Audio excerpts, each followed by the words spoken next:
Well, Vashon, today is Tuesday. Today is one thing closer to Friday. Yes, we are. And it's a beautiful day outside.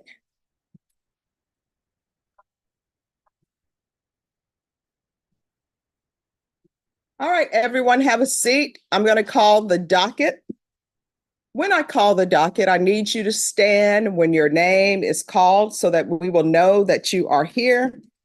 If you do not respond, we're going to assume you're not here or that you're late, and a warrant may be issued for your arrest. Robert Shannon Klein. Thank you. Jessica Decimito. Jessica L. Decimito. In custody, Joseph Balboa.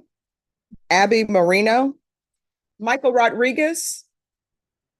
Michael Rodriguez. Maybe he didn't make it out of jail. We shall see. Jesus Garza.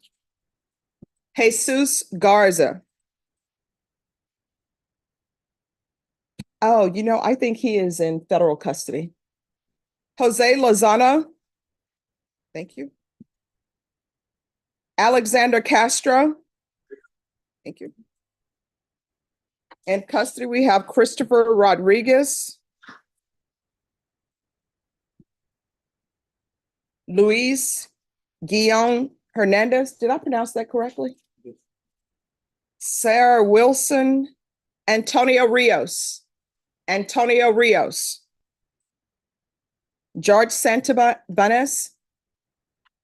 Vashon, maybe they're out voting because it is the last day to vote. Yeah, that.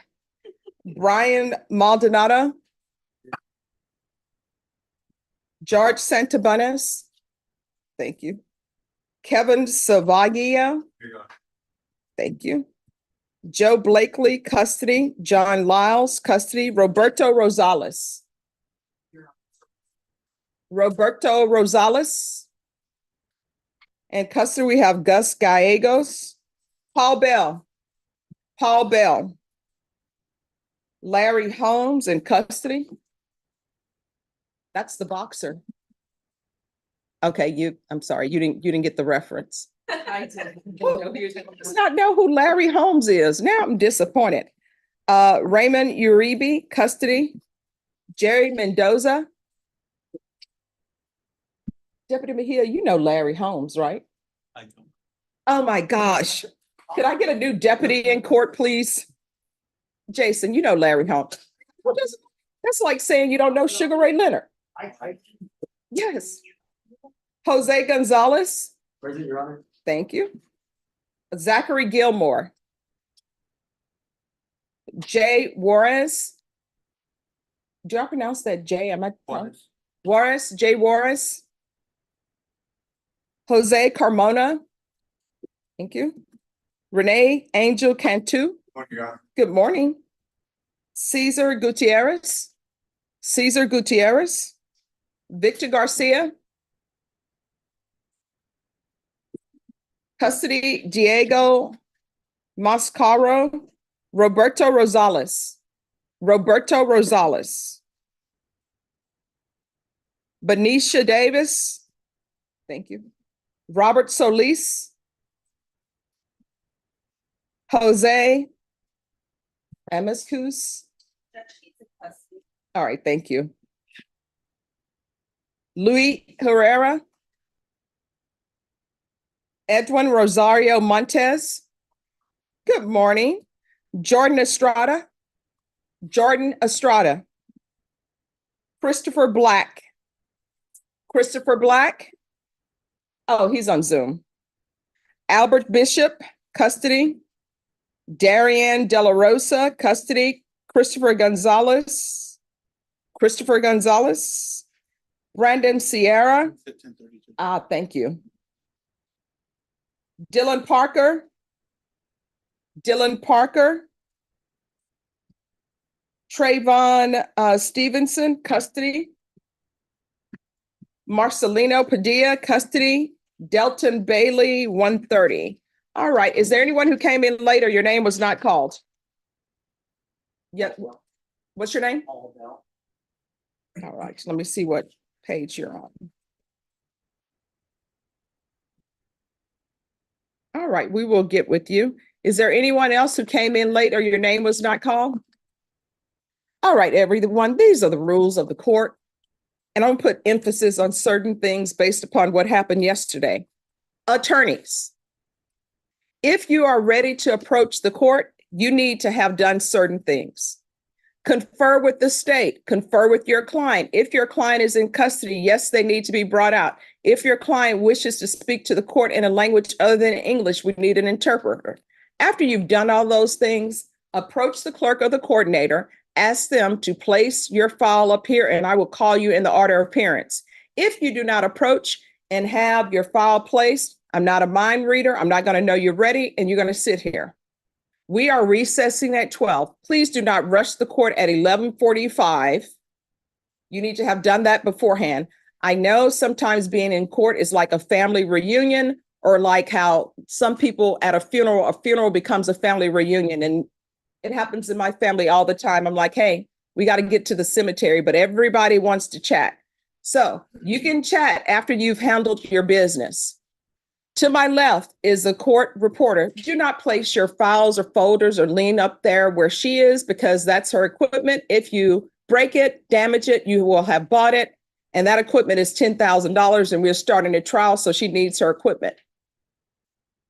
To my back is the CLO, Vashawn Abrams. Do not turn your back to her. Do not put your items on her desk. Do not sit on her desk. Do not put your papers on her desk. The deputies will bring the inmates from that door. Do not block their line of sight. If something happens where they have to protect me, because that's what my mom wants them to do, and you're in the way, then I will sign an affidavit saying I inform you not to stand in their line of sight. To the left is criminal trial division files. To the right is family violence files. Just pull your file from there, place it on the desk, and they will call you in the order in which they receive your file. When we're on the record, please do not talk behind the court reporter. Just ask the deputies. They'll allow you to move your client down to the end. Do not approach the court, approach the clerks or the coordinator while we're on the record. How do you know we're on the record? Because we will have called the style of the case. There will be a jury coming up here at 11:30 today. So everyone confer with that in mind, because if you want a jury trial in the 187th, we will give you a jury trial. So today is Tuesday.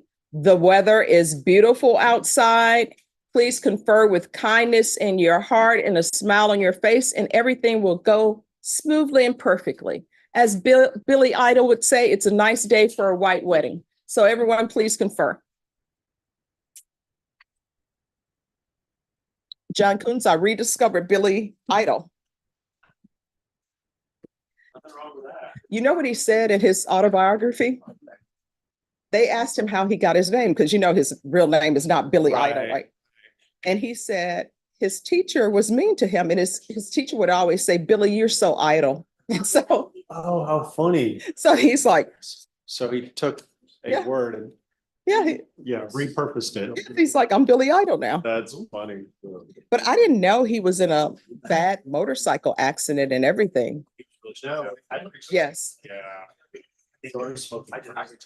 Oh, yeah. He was doing really bad stuff. Oh, he was. And you know, Cradle of Love Yes. was his comeback song. He's on the video. Now, Because he was still injured, I think. Yes. Yeah. and he said that the guy who was filming it for him charged him next to nothing because he had no money. See, it always takes somebody just to give you that little Yeah. hand up. Well, But- and then he was in what, the wedding? Yes, he was. He made the comeback. I miss the 80s. You know, we don't even have any hair bands anymore. Well, I miss games because I had hair. Okay, you're gonna have to, I'm gonna come to your house and see a photo with you with hair. Oh, I might have. Mm. Let me see. So. Was it a Beatles style? I need to know. No. We had to, in high school, we couldn't have long hair because you had that color. Ah. And no longer, or no further down in your collar. So, Oh my gosh. yeah, so I have a picture from college graduation. Mhm. The guy who is now the DA of New Orleans, I haven't talked to him in a minute. Oh, wow. Yeah. He's an interesting guy because he was running, well, he was a city councilman for a long time. Mhm. Then he, announced he was a defense attorney. Mhm. He announced he was running for the law. And the old DA there, Leo, school, like.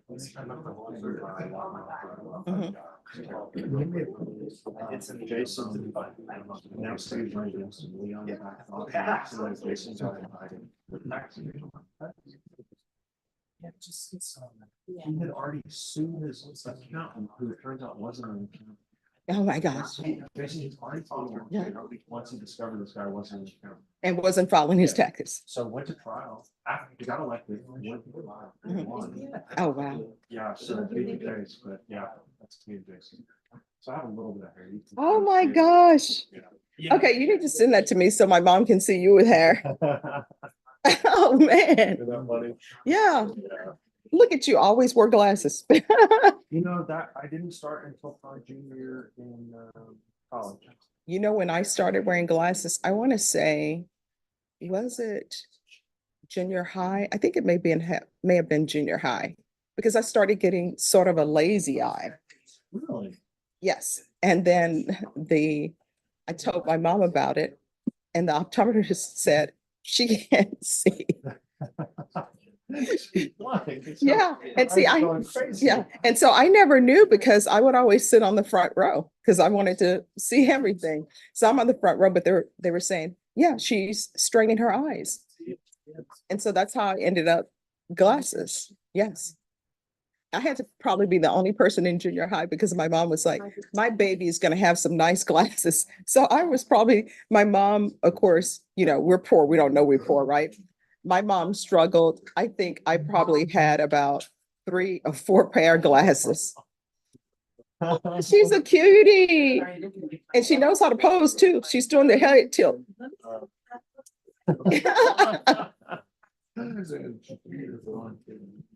Oh, wow. She's going to be great. That is so awesome. Oh, I'm doing great. I can't complain. We're closer to Friday than we were yesterday. Look at us, Minnie Rippleton. We're going back down memory lane. This is awesome. Mhm.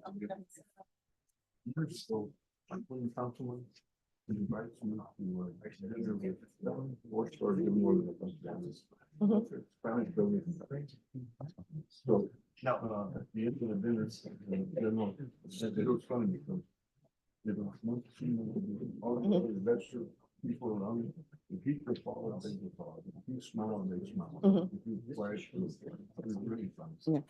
If you look at the structure, right, you go around, faces facing your structure. Everyone down there in the show. Around and come back again. Sorry. No, station. And so I see. General power.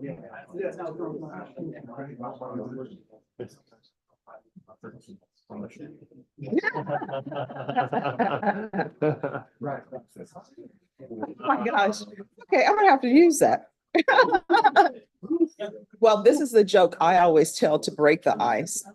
And I will tell you, young children, older people, they all like this joke. This is what I have it that I pull out. Why was the strawberry crying? Yes, strawberry. Why was the strawberry crying? Because his mom was in a jam. That's all I have. That's what I have. Are you serious? Yeah. Oh my God.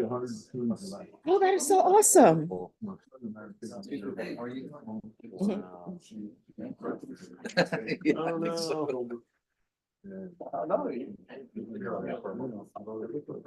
Well, mom and I are going to send prayers for her and prayers that she has a great birth. I say celebrate the entire month, but since she's 102, going to be 102, she needs to celebrate the entire year. It just needs to be one party. Yeah. All right. Well, when I am 100, you all better celebrate the entire year. It's Stephanie's birthday. Yeah, you don't know. Oh, wow. Yeah. Do you ever hear anything good about this hospital? No, ever, Yeah. from anyone, never. Okay, thank you. Morning. I'm having NPR here today, Abby Monday, I just wanted to check in and then I'm gonna go run down to. Yeah, I just want to let you know I will take care of this today. You Oh, got it. mom is doing great. I will be right back. She is going to be 79. All right, thanks. She's gonna be 79, so it's upcoming in April. What? Oh my gosh, I'm gonna let mom know.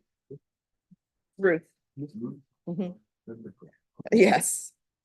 All right, John Thomas Lyles. Yes, where?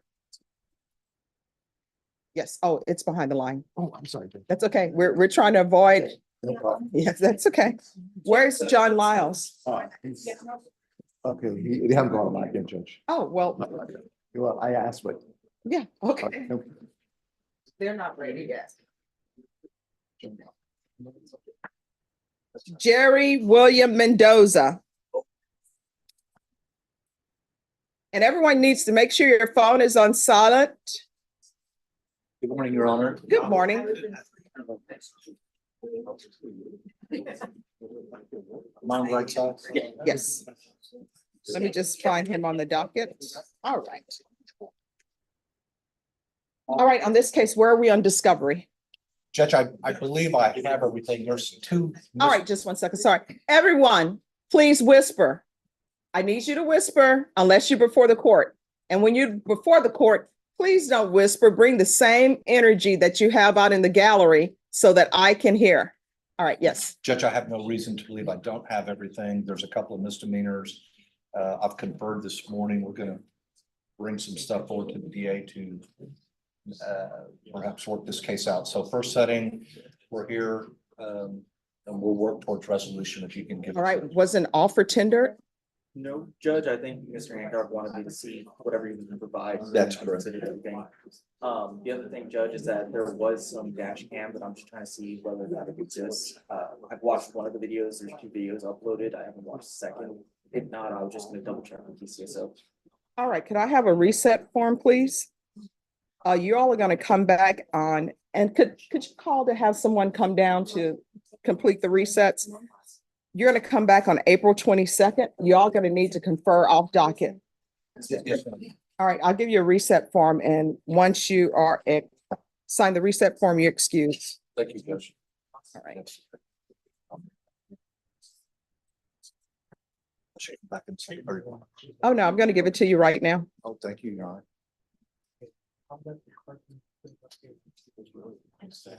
And counsel, this is gonna be put on the docket as a jury trial. Thank you, Your Honor. I know, sometimes people want quickness, and we try. I'm sure there'll be other cases that are ahead of you.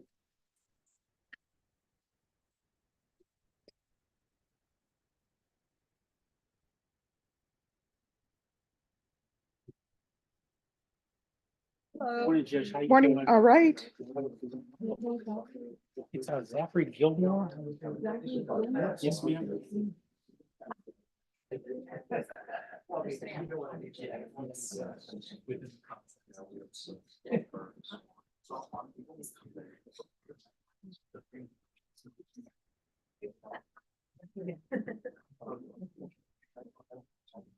Zachary Gilmore.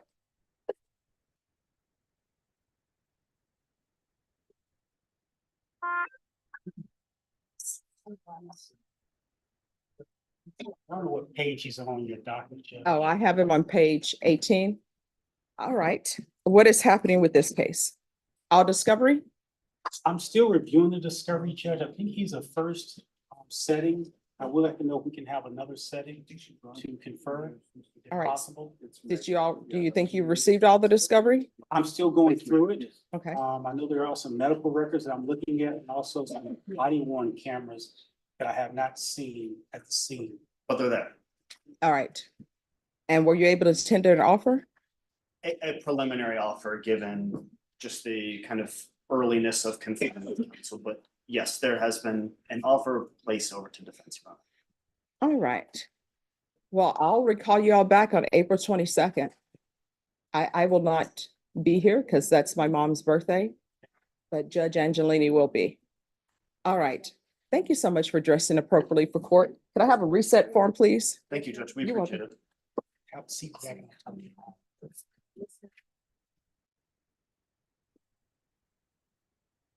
Thank you. And I'll give you the reset form. Okay.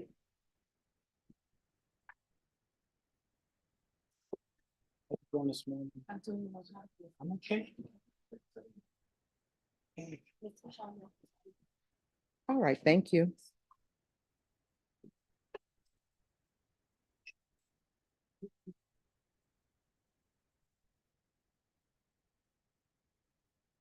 Once you sign that, you're excused. Do you need my client to sign also, Judge? Yes, please. They're moving towards paperless, but they haven't told defendants yet.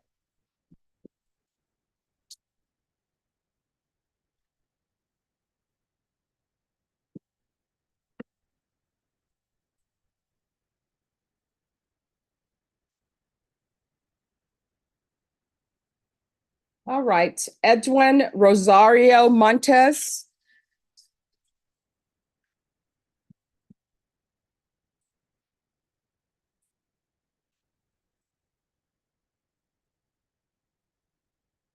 Morning, Judge. Good morning. How are you doing today? We're doing good. All right.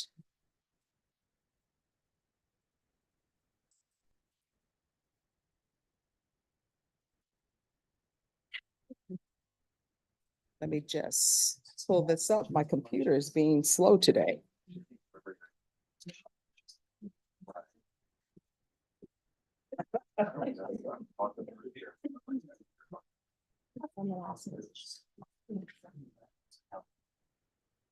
Oh, second to last is compliance.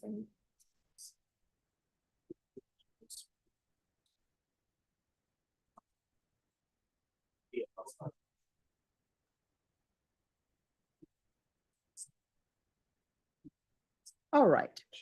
So you know why you're here? Yes, ma'am, I do. Why are you here? Because of the field visit and because of my work. Yes. So why is it that you say you work, but you've never submitted to them a pay stub or a paycheck or anything? So, ma'am, before I got sentenced to come see you, she told me to bring paperwork like the date that she sentenced me to come see you, and I brought it to her, and she still sentenced me to come see you. I don't understand why I brought her. Because you're not doing, because here's the thing. Why is it that I have to have you come in here when you know you're supposed to be doing what you're supposed to be doing? For example, the field team, the report I have that you've been employed for over a month, but they don't know the name of your employer, which you know what that means? That means that you didn't give it to them and they asked for it. They say that you hadn't received a paycheck. And I know how some jobs are. When my mom first started working, they would call it a paycheck in the hole. You wouldn't get paid immediately, but that's not your case. So why do we have to have a meeting for you to turn over documentation that you're actually employed? So with my employment, before I came here, I gave her 3 of my recent pay stubs. I'm not sure why she didn't put it in. The same day that she told me to come in and bring my paperwork in is the same day that she told me. But why do we have to get to this point? That's what I'm trying to understand, because the field team visited you, according to this, from February 2024, before February 2024, they've been asking for proof of employment. So why do we have to have you come into court for you to start saying, oh, this is important? It just took me a little bit to get a job, but I was able to get it. And like I said, the day that she told me to bring the paperwork in, I was able to provide it, but she still Who lives with you at your home? It's just me and my roommate, but right now I'm about to move back to my mom's house. All right, what is Hornitos Tequila? It's just a drink. I live at my roommate's house. It's an apartment, And how many bedrooms? just two. So why is your apartment in disrepair? I'm sorry. Why is the apartment in disrepair? It's just a little messy. No, I mean, they're saying that it's not just a little messy. What I'm reading is not good. Have you talked to a counselor? Do you need a counselor? What's going on? I mean, that would be kind of helpful. Well, no, I mean, what's going on in your life? Why is your apartment the way it is? I really don't have an answer. It's just messy. Do y'all have dogs at that? Yeah, we do have a dog. All right, just one? Yes, ma'am. And how old is that dog? About a year. All right, and what type of dog is it? She's an American bully. All right. So they're saying there's problems with that apartment based upon, I'm assuming the pet you have, because they're saying it's drenched in urine and feces. So that means somebody is not picking up after the dog. Not gonna lie, it probably smells a little bad, but it's not everywhere, but it does smell a little bad. All right, is this your dog or your roommate's dog? It's both of our dogs. It's mainly his, but it's both of our dogs. All right, and you say you're going to go live with your mom? Yes, ma'am. Have you talked to your mom? Does she want you there? Yes, ma'am. For a little bit, at least a month until I'm able to get my own place. I'm looking to get my own studio apartment for now. I've been looking at it. They're about $600. So they're a little bit more affordable than the apartment that I'm staying at right now. All right, if you're drug tested today, what are the results going to be? A negative, like my other drug test. All right, can we do a drug test today? Yes. All right, let's see what the drug test is, and then I'll tell you what we're going to do about this situation. This one. All right, just have a seat. Ms. Abrams, you want me to take up the others? Yes, Judge, we can go ahead. Benicia Davis.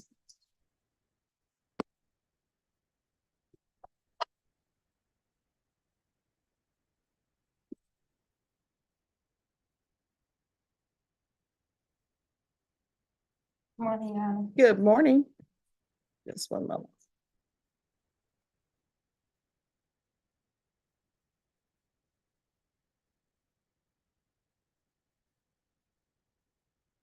All right. So do you want to just do your time at the Bear County Jail and be done with this case? No, I do not. Then why do you keep skipping tests? Well, at first it was because it's a certain way you have to do it. When you plug it in, you wait 60 seconds and then you have to wait an additional 90 seconds. So I wasn't plugging in a lot because of my kids, so they wouldn't get to it. You And mean then I because of your plugged it in. children? Huh? You mean because of your children, kids Yeah. or baby goats? No, my children. All right, so what's going on with your children? Well, they okay. I just had a baby, October 18th. We just currently moved out of our apartment. All right, who is we? Need my 3 kids. Children. My children, yeah, I'm Yep. sorry. But yeah, me and my children just moved out, January 1st, back to my mom. So I'm currently looking for a bigger house and, still looking for employment as well, since I just had a baby, so it's kind of hard. So where's the father? And this is just me asking because I'm He's curious. not around. He went back to Chicago.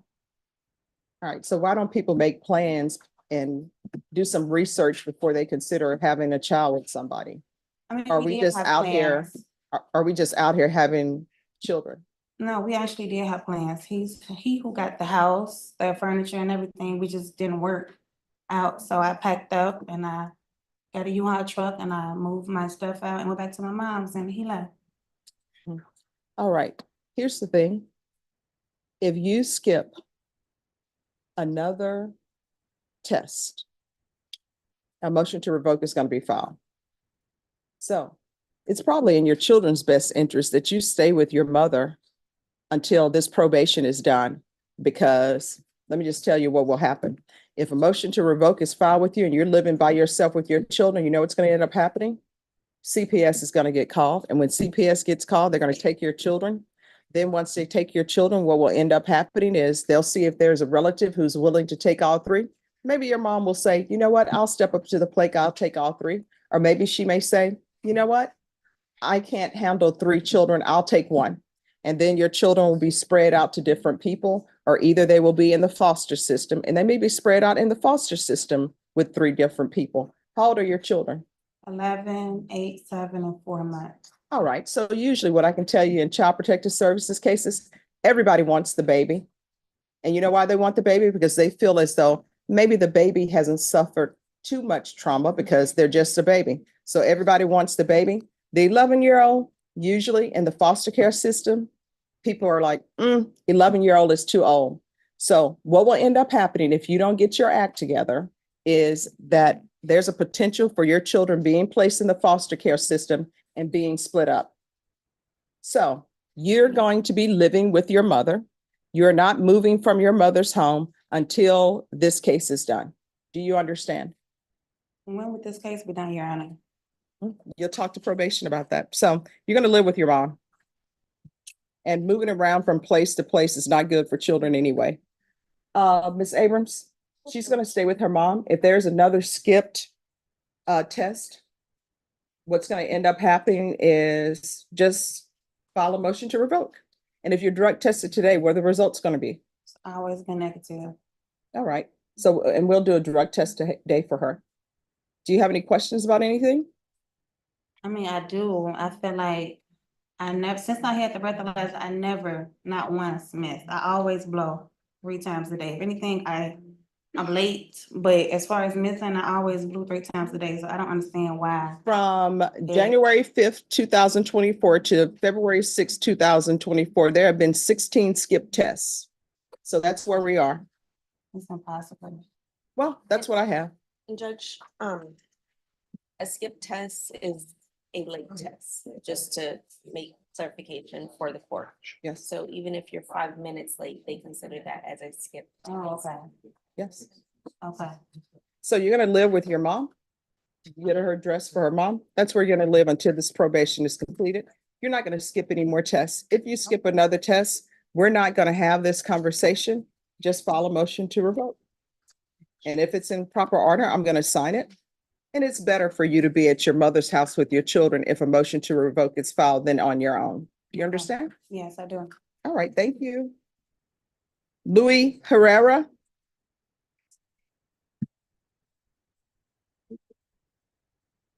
I talked to the ADA, he said that was fine. Hello, Mr. Herrera. Here we are. It did. Just 1 second. My computer did something weird.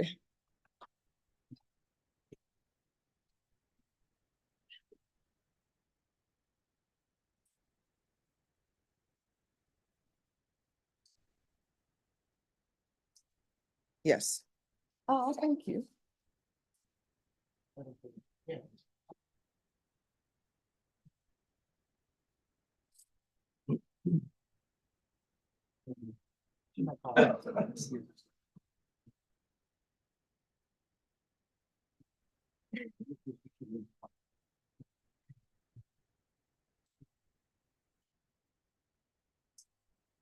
All right. Why is it taking you forever to provide your list of medications?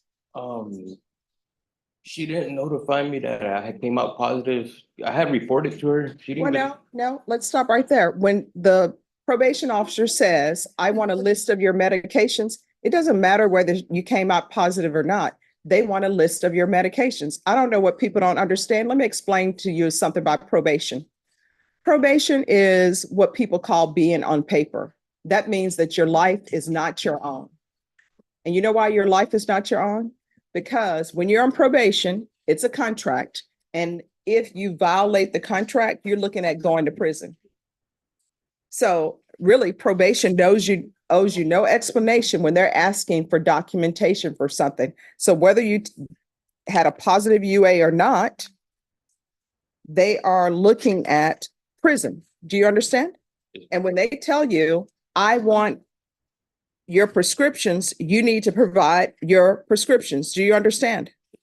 If you do not provide your prescriptions, if you do not provide what your probation officer is asking for when requested, guess what? We're not going to have this conversation anymore. What's going to end up happening is the motion to revoke is going to be filed. Do you understand? Yes, ma'am. And do you understand if a motion to revoke is filed, you're looking at potentially 10 years in the prison? Yes, ma'am. So your actions, you need to start asking yourself, when you don't want to do something that probation is asking of you, you need to ask yourself, is this worth potentially going to prison for 10 years? If the answer is yes, then don't do it. And guess what will end up happening? A motion to revoke will be filed. When a probation officer asks you for information, you give it. If you feel as though probation doesn't deserve to know this, you still give it. And then you come to court and you speak to Ms. Abrams or you speak to me and say, hey, probation asked for this. I gave it to them, but I don't understand why they want it. No one will explain it to me. Do you understand? Yes, ma'am. And I see a list of medications that you're on. So some of these medications should fall by the wayside because the hydrocodone, that's supposed to be taken for severe cough. And I see it was refilled in November 2023. Are you still suffering from a severe cough? No. Okay, at some point that's supposed to end. Do you understand? Yes, ma'am. And then the ibuprofen for moderate pain, that's not supposed to be every day. I'm not a doctor, but I do know that if you take too much ibuprofen, that messes with your kidneys. So that's not supposed to be an everyday thing. And this is me as a non-doctor. Whenever a doctor wants to give people medications, and I've had family members who had medications for certain things. If you're getting ibuprofen for pain, and I see 3 times you've been given it, guess what? You need to find out what the pain is for because ibuprofen, it doesn't cure the pain. All of this stuff just masks the problem. The problem is still there, but you just don't feel it. So you probably need to start talking to your doctor and asking what's going on if you're on these meds. Do you understand? Now, if you're drug tested today, are you going to be positive for any of this? Are you still taking hydrocodone? No. Okay. Are you still taking ibuprofen? No. When's the last time you took those medications? Last month. All right. So you should be negative. Have you taken anything? No. All right. So when you're drug tested today, is it going to be negative? Yes, ma'am. All right. So we're going to do a drug test today. Is there anything else that you're having issues with? No, ma'am. Anything? Now's the time to tell me. No. All right. So last time it says that you were positive for opiates at the beginning of February. So Yeah. you should be negative. Okay. So you're going to be negative. You haven't used anything. No. All right. Just have a seat. We will do that.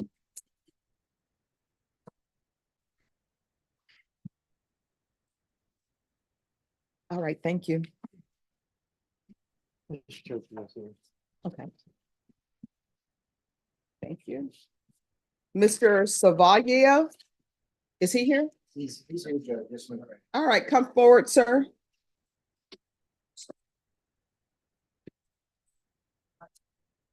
Hello. Good morning. All right, your case has been dismissed. I don't know what caused you to be here, but go forth and live life as a great citizen, okay? Danny, thank you, Your Honor. All right, thank you. Have a good day. Thank you, Judge. Can I see the file on Savaggio, please?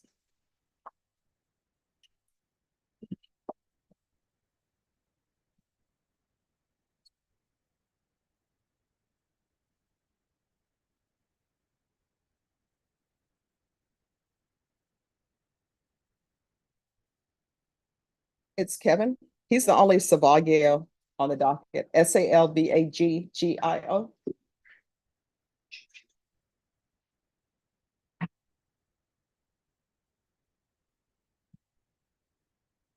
Ms. Abrams, do we have people who need water?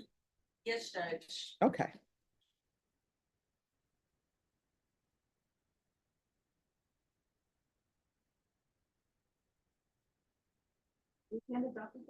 Yes, he's on the docket.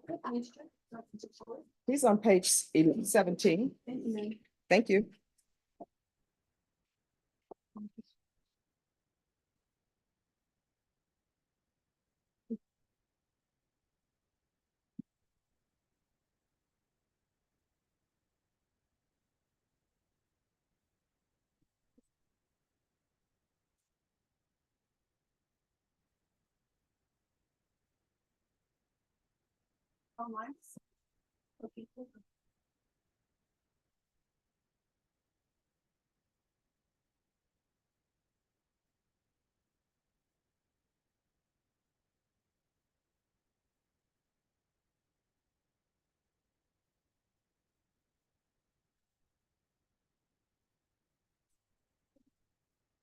Yes. Thank you.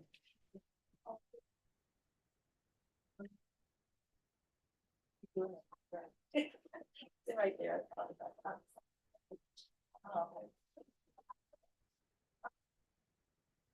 Judge, Yes. Mr. Rodriguez, were released last night. He just got. Oh, hi, Mr. Rodriguez. All right, you look better out of orange. All right, just have a seat. Your attorney will be here. Okay. Oh, no, I will. Sure.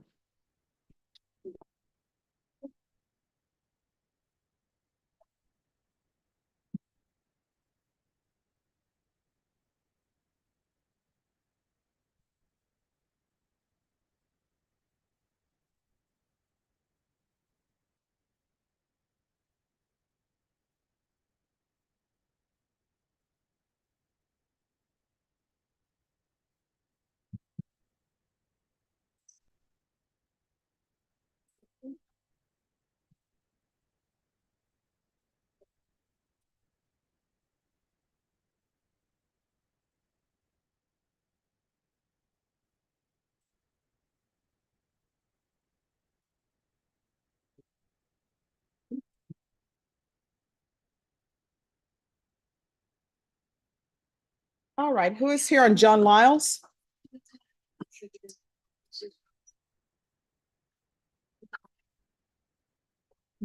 All right, Mr. Lyles, come down.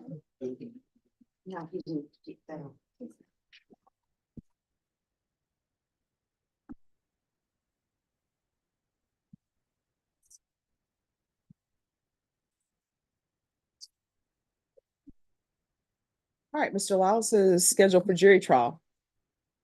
Yes, Your Honor. I'm here for Tony Hernandez, the attorney of record judge. He is in Del Rio in felony court this morning. And I just wanted to let the court know that that's where he's at. All right, is he in Del Rio in felony court for jury trial? No, not for jury trial, but he's there on appearance. All right, tell him his client is here on trial. He doesn't know that, Judge. He just wanted to let the court know that there's a possibility he might not make it back till late this afternoon. Okay, tell him he needs to make it back because this is a jury case. Okay. All right. And it's tell him his client is dressed for trial in a Nightmare from Elm Street t-shirt. Okay, Let's see. all right, okay, thank you. All right.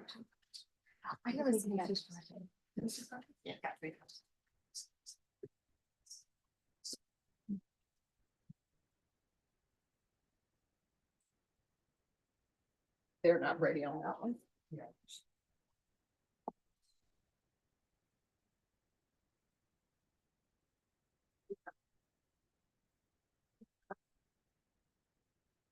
Did someone call for the interpreter? Yes, ma'am, I did. The attorney's already spoken to me. Yes. All right, which case is this? That needs the this interpreter. would need to be- But your people said that you have. I know. Brian Maldonado or Rita? Who's the attorney? Albert Garcia, Your Honor. Thank you.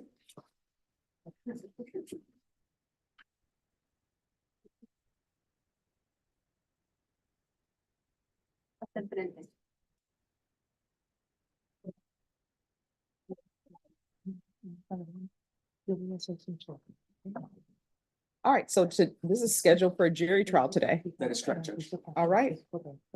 Then we'll be here for jury at 11:30. We'll have a jury brought up. Okay. Okay.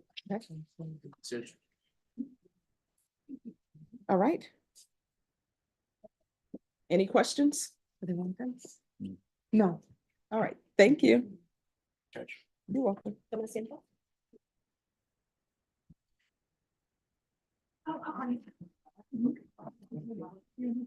Absolutely. Maybe excuse me. Yes, always great seeing you.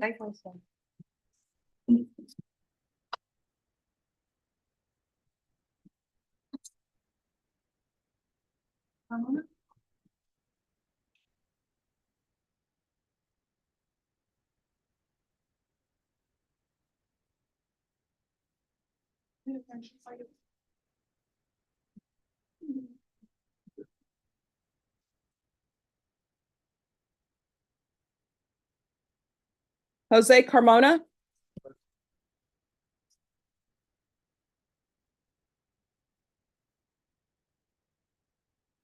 All right, and counsel, you're on this side, your client's in the middle.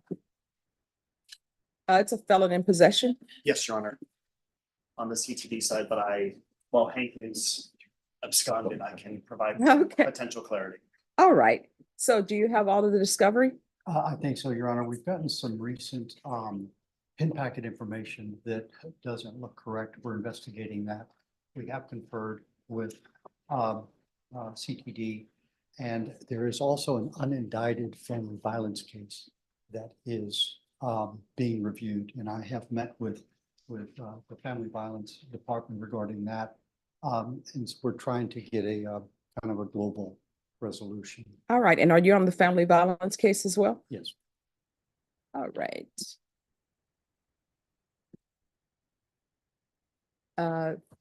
When do y'all think you'll have information for him on the family violence case? Well, I know that counsel was gonna reach out to the intake attorney, and I've just recently made notes in the system for the intake attorney as well, so as soon as counsel has that opportunity, it shouldn't be longer than maybe a couple weeks at most, wherein a global offer would be able to be tendered to counsel, Your Honor.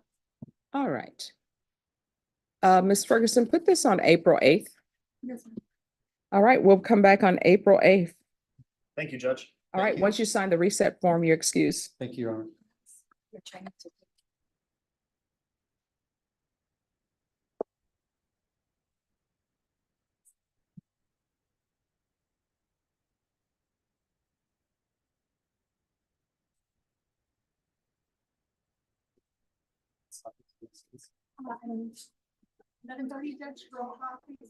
Yes.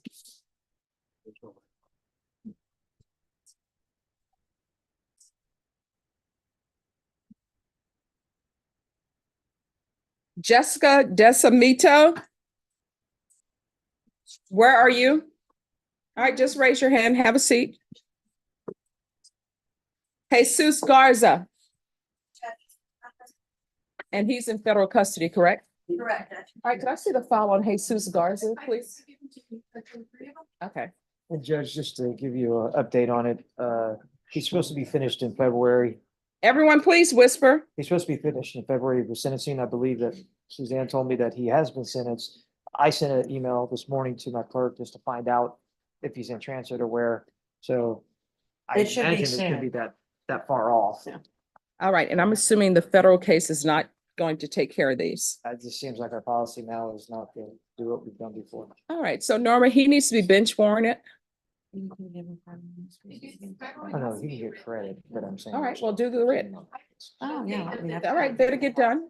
Well, Here's the thing, bring him back on, bring him here on April 1st.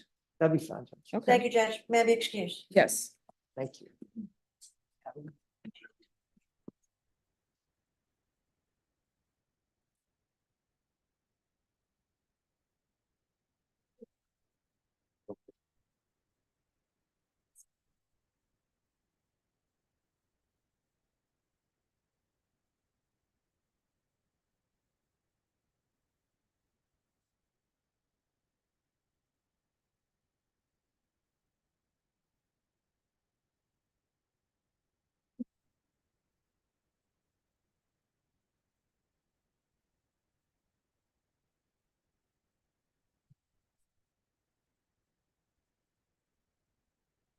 Larry Holmes? Judge, may I approach on that? Yes.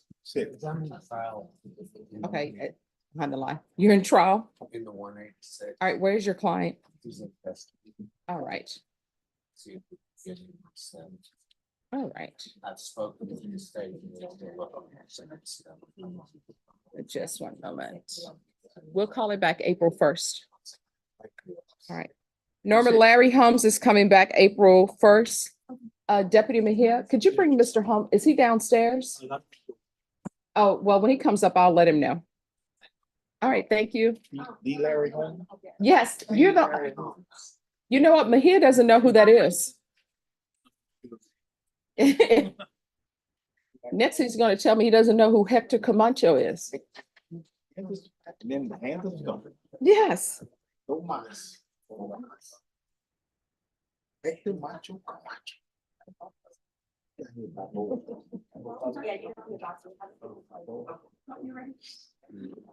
Yeah, well, I think he's in. Like last time we checked, he was in custody. Almost at 4 hours. Yes.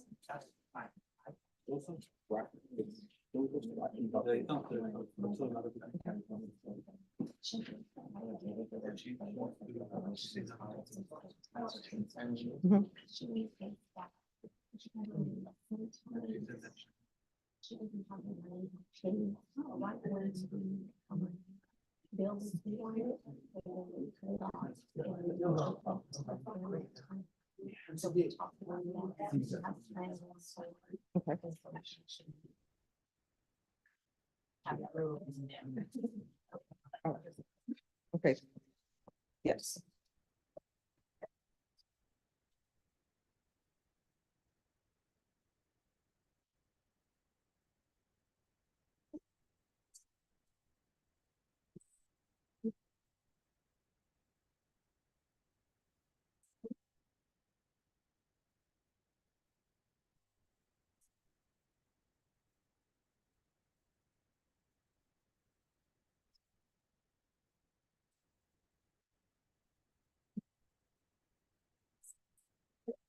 Go ahead and file this.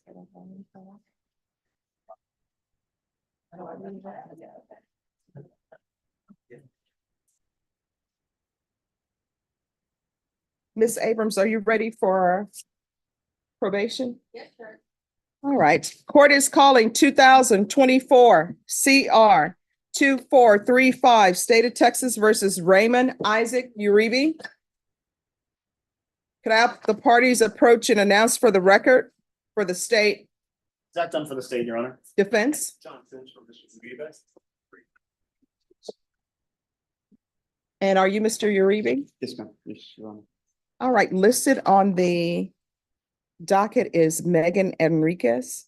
That's correct, Judge. I'm filling in for her right now. She's downstairs in the 175th, I think. All right, any objections, Mr. Uribe, to this attorney standing in for purposes of the plea?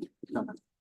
Counsel, have you received all the discovery? Did you review it with your client? We have, Your Honor. And there are no applications? No, Your Honor. Mr. Uribe, I'm showing you what's entitled True Bill of Indictment. Did you review that with your attorney? Did you understand it? Yes, Your Honor. Counsel, do you waive the reading of the indictment? We do, Your Honor. State, are you proceeding on the indictment as presented? We are waiving the repeater enhancement, Your Honor. Any objection? No, we're very grateful. Actually, they're waiving the habitual, so. All right, Mr. Oh, it's marked, it's file stamped habitual. Okay. Okay. All right, when y'all do the discussions off the record from people from the back, court reporter is still taking it down. So, And just to confirm, Your Honor, it is a repeat offender that the state is waiving. all right, No objection to that. all right. All right, Mr. Uribe, I'm showing you what's entitled Court Admonishments and Defendants Waivers and Affidavit of Admonitions. Did you review this document with your attorney? Did you understand it? Did you sign it Yes, in all the appropriate places? Yes, Your Honor. Did you understand you're charged with violation, sex offender registration or previous conviction? Yes, Your Honor. Range of punishment is anywhere from 2 to 10 years in prison and up to $10,000 fine. Yes, Your Honor. If you have a plea with the state, court does not have to follow your plea. If for any reason the court does not follow your plea and gives you more than you bargained for, The fact that you entered a plea will not be used against you, and you will be allowed to withdraw your plea. Did you understand you have a right to jury trial, a right for you or your attorney to cross-examine and confront any witnesses the state would call, and the right to remain silent? Yes, Your Honor. Did you understand by entering this plea, you were giving up those rights? Did you intend to give up those rights and enter into a plea in this case? Yes, Your Honor. Counsel, has your client been able to provide you with any defenses? He has, Your Honor. Do you believe he has a rational as well as a factual understanding of the charges against him? Yes, Judge. Do you believe he's currently competent and was legally sane at the time of the offense? Yes and yes. Mr. Uribe, has anyone threatened you, coerced you, or placed you in fear to get you to enter this plea? No, Your Honor.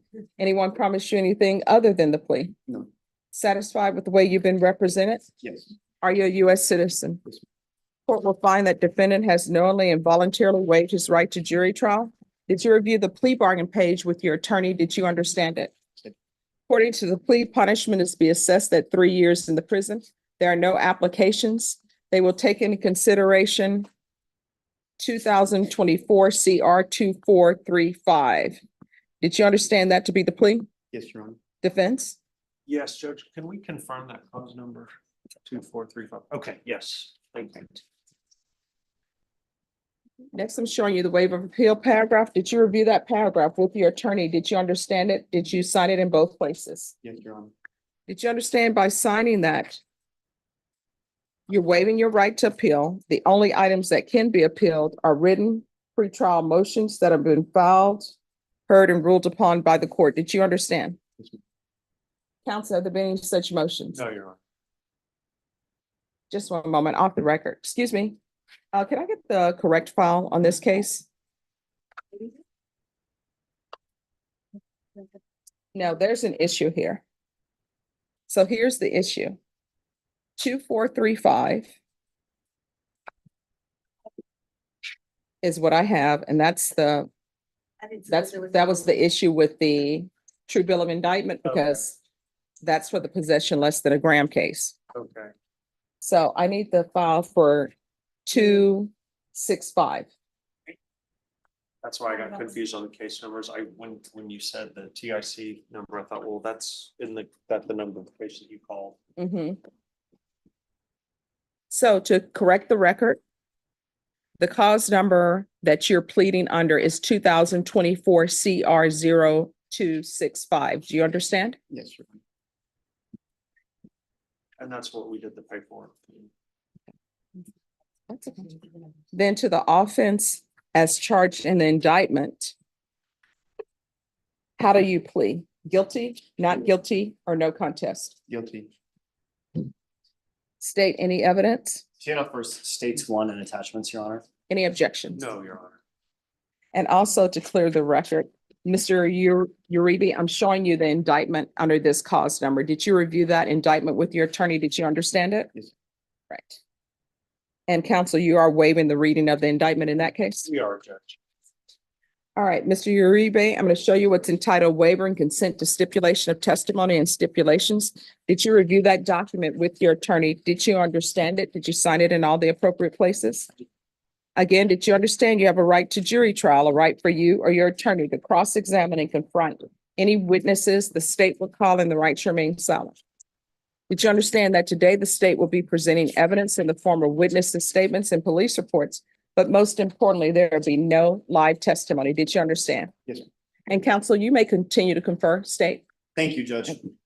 Court will find that defendant has knowingly and voluntarily waived and consented to stipulation of testimony and stipulations. Court will accept into evidence states exhibits 1 and attachments, and the court will review the same.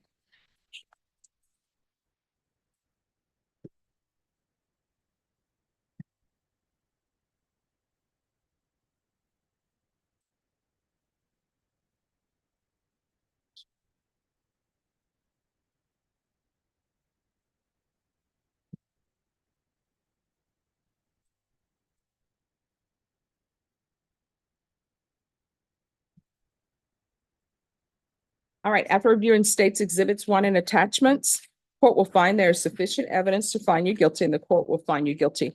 Are you proceeding with sentencing? We are, Your Honor. Anything you wish to say on behalf of your client? No, Your Honor. I've explained to him that he needs to be very careful when he gets out, because he will be a habitual offender. with the mandatory minimum 25 years, so he tells me he has a job lined up when he does get out eventually. Unfortunately, I think he's just kind of caught in this cycle of homelessness and not being able to register on time, sort of stuff. So we would just ask him to follow. All right, the court will sentence you to the 3 years in the prison, give you credit for any time served.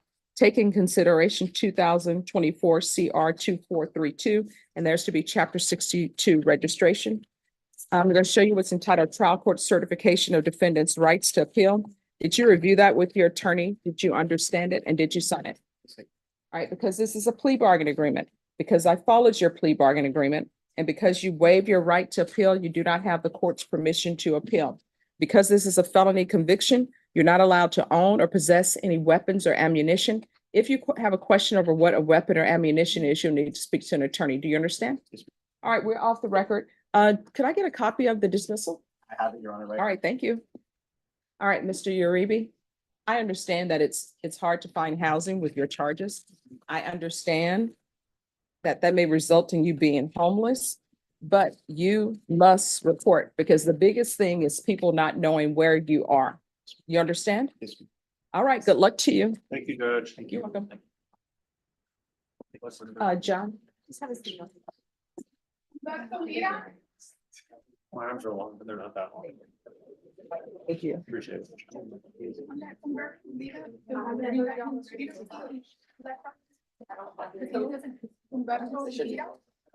Oh, I don't know. I didn't have that on my docket. Oh, I guess. People were here for getting guidance or something. There's one person, he's here, that's Charles Bond. The other people, they didn't answer up, they must have came in late. So I didn't have them. Joseph Balboa.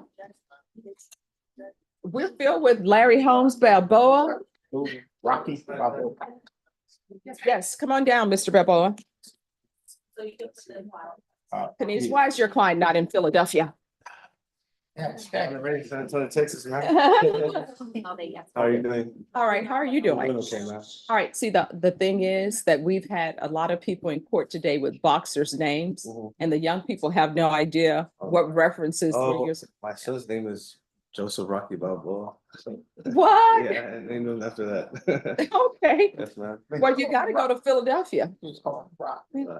All right, what's happening with this case? Well, this is a new case that hasn't been indicted yet. That's part of MPR. My issue is that I have in the 437, have a jury that's supposed to start around 10-ish. Okay, So I need. to get oh, you that. need to go. So All right, so when do you all think you're gonna have this information for him on the new case? I think it's family, no, it's no, juvenile division. Are you listed on that one? The, discovery? Norma, can you make sure that, It's not.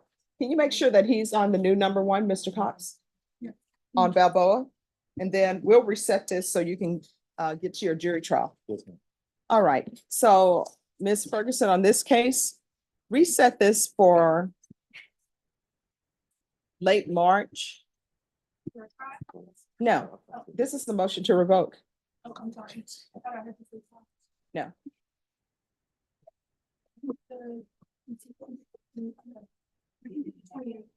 All right, so we're gonna come back on March 28th. And if your attorney finishes with this trial sooner and wants you brought over sooner, we'll do that, all right? Yes, ma'am. Thank you, ma'am.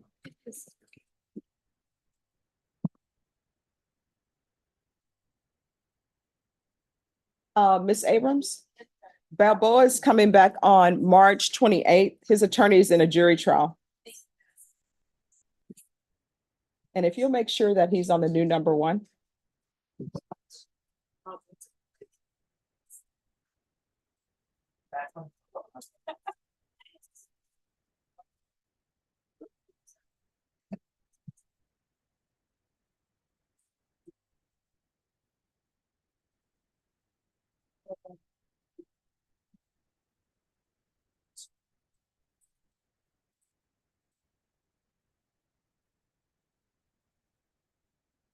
Larry Holmes, if you'll come down, sir.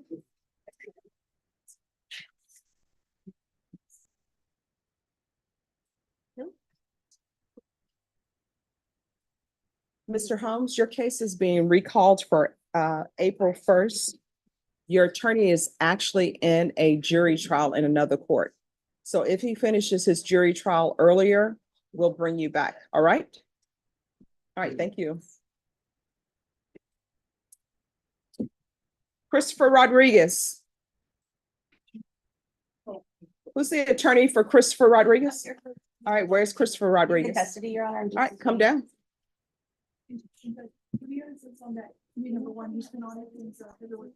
Okay.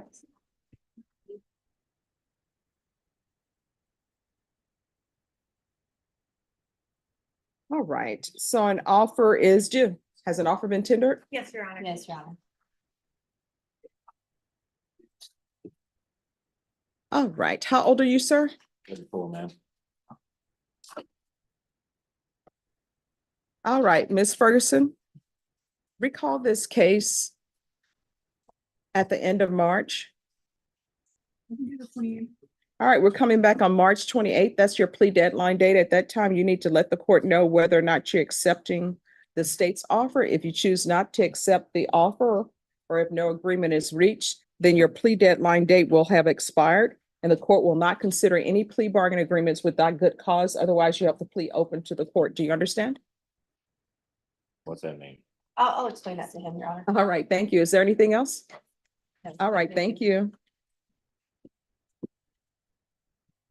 Hold up. So, Larry Holmes. And leave it. I'm not sure. Yeah. Just have a seat. I'll come get you. Have a seat, have a seat. Have a seat. Mark something. No, when it's home, come back.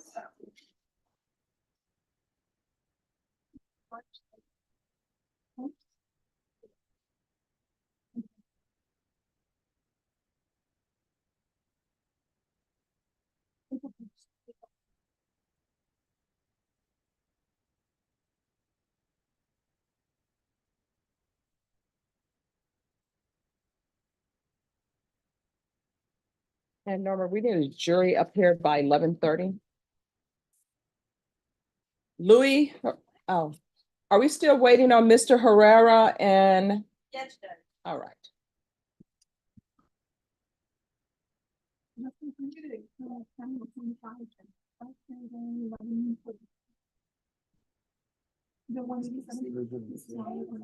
You good? No. Oh. Make sure, just wanna make sure. Go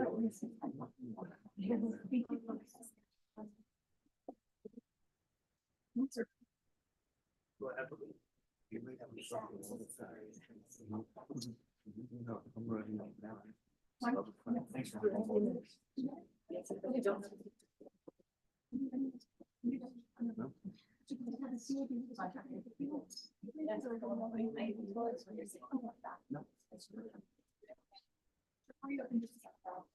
Okay.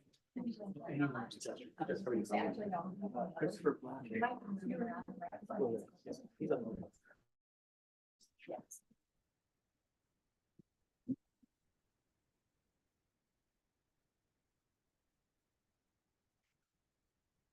He's on the-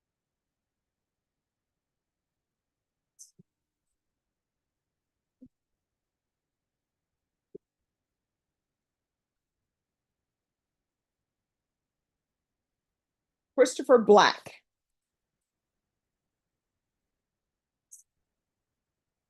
He's on Zoom, Judge. Yes.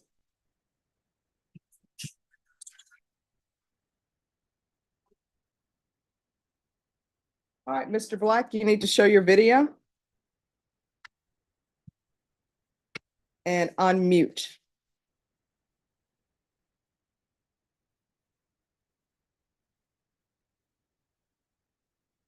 Court is calling 2021 CR 11535, State of Texas versus Christopher Darrell Black.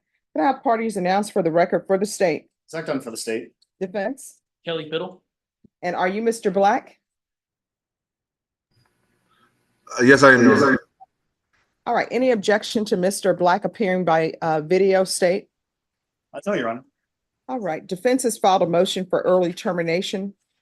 State, have you had a chance to review that? We have, And State, are you opposed? we are. All right. State, why are you opposed? I think just for three critical reasons, Your Honor. One, just the severity of the injury, just the nature of, it's almost a foot long, if you will, the scrape to the back. This probationers only served about fourth of their total term.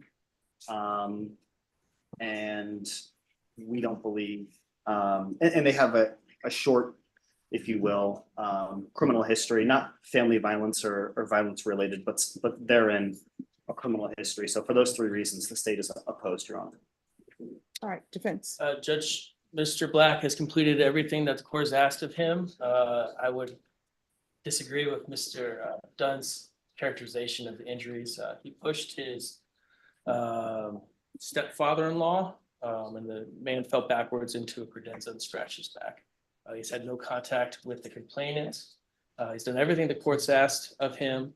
And the purpose of probation is rehabilitation. I think Mr. Black is a prime example for why he should be allowed early termination, and to keep him on probation longer just for not a really good reason from the state, just to keep him on probation. It just works counterintuitive to what this court is hoping to accomplish with probation.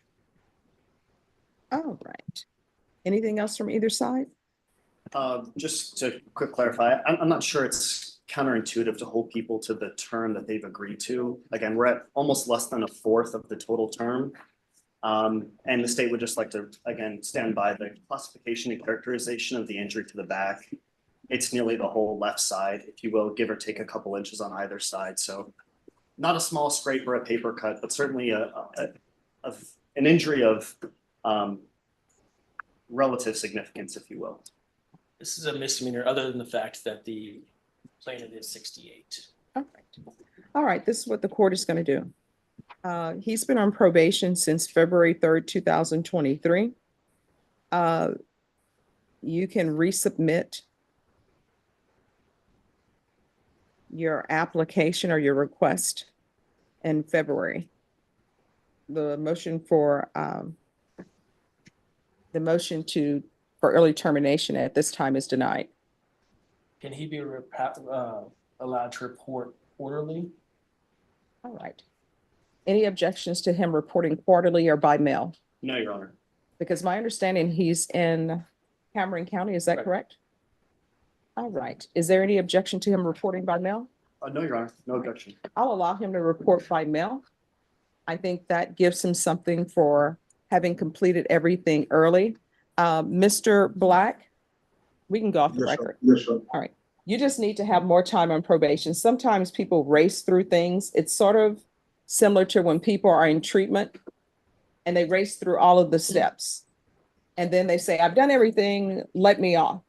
So I do recognize that you have completed everything, but come back to me in February. And if everything is still the same and there are no violations, I'll strongly consider early termination. You understand? Yes, Your Honor.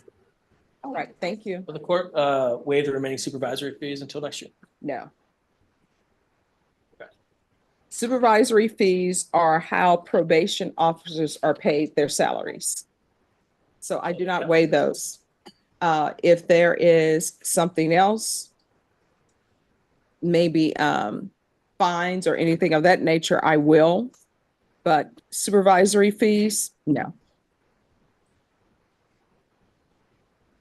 And if someone would like supervisory fees waived, if you'll present a motion, I will strongly consider it. But for now, in this case, my understanding, the only fees he has to pay are supervisory fees. Are there other fees that he has to pay other than supervisory? I don't believe so.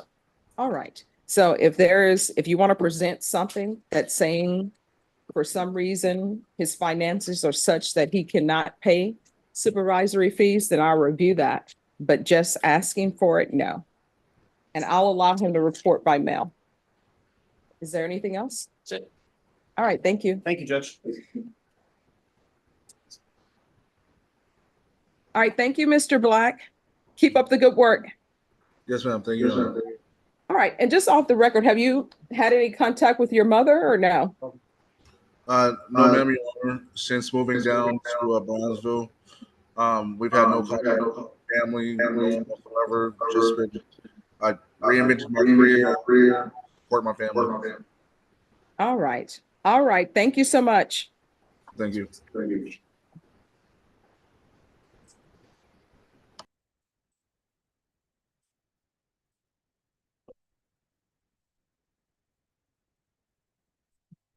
That's fine.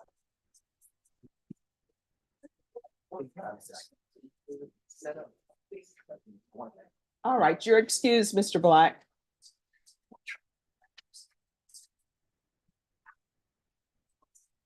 I don't want to keep one thing.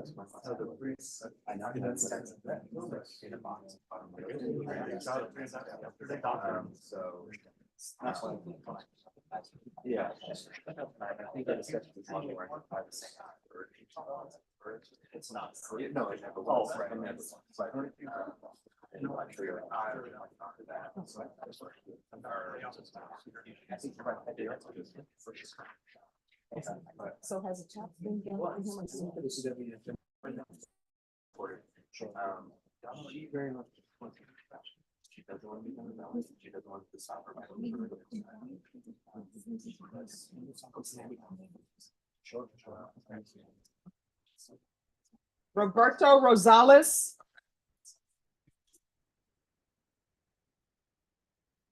Hello. Judge, he was a little late, so it looks like he's here now. So I was just gonna let the court know. But Yeah, and so here's the problem. I'm gonna check to see if he was a little late because he was a little late last time and I admonished him not to come in. So let me check. Yep, you were late again today. You're gonna be spending the day with us. I've been here since 9 o'clock. No, I called you and you didn't respond to the docket. I didn't hear, I might have been in the restroom. I've been here for like 45 minutes, but it's okay. I understand. So yes, what is happening with this case? I'm gonna confer with the state judge. All right, so have a seat. Deputy Mejia, Mr. Rosales is going to be spending the day with us today. But he can, he's not in custody, but he is not to leave the courtroom.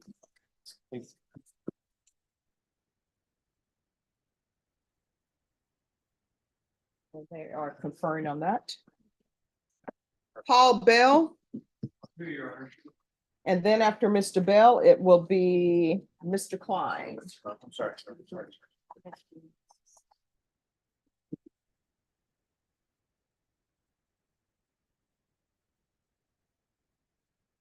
All right, so where are we on Mr. Bell? Your Honor, we received an updated offer yesterday. The state has changed their position. For that reason, we are applying to the Veterans Treatment Court. We think that would be a good place for him. He did serve for 20 years. All right, so here's the thing with Veterans Treatment Court. Yes, Your Honor. What I'm understanding, if it is taking 3 months for Veterans Treatment Court. So do you have your DD 214? Yes, ma'am. All right, so. And what is with the new case? No new case, just new discovery. Well, there's a checkbox here that says new case 2024. Okay, Your Honor, that's just the case number for this case. I might Okay. need to scratch that part out. all right, Yeah. thank you. All right, so this is what we are going to do. I'm resetting this and I'm resetting it for a month. And if he's not in Veterans Treatment Court and they haven't set it, then he's not going to Veterans Treatment Court. Okay, Your Honor. Felony drug court, the other treatment courts, they can get you in no later than 2 weeks and let you know whether or not you're accepted or not. Veterans Treatment Court needs to streamline their process. I don't know why it's so difficult for people who've served in the military to get in Veterans Treatment Court. I don't know why they don't help veterans get their DD 214 when they need it. These are just my thoughts. So we're going to call this back and we're calling it back on April 1st. And he needs to have been reviewed by Veterans Treatment Court. Veterans Treatment Court needs to have accepted him by that time. Otherwise, he's not going to Veterans Treatment Court. We'll figure something else out. Yes, Your Honor. All right, Ms. Ferguson or Mr. Bell, can you recall this for April 1st? And thank you for dressing appropriately for court. Yes, ma'am. All right, once you get the reset form, you're excused. Thank you, Your Honor. Thank you, Judge. You're welcome.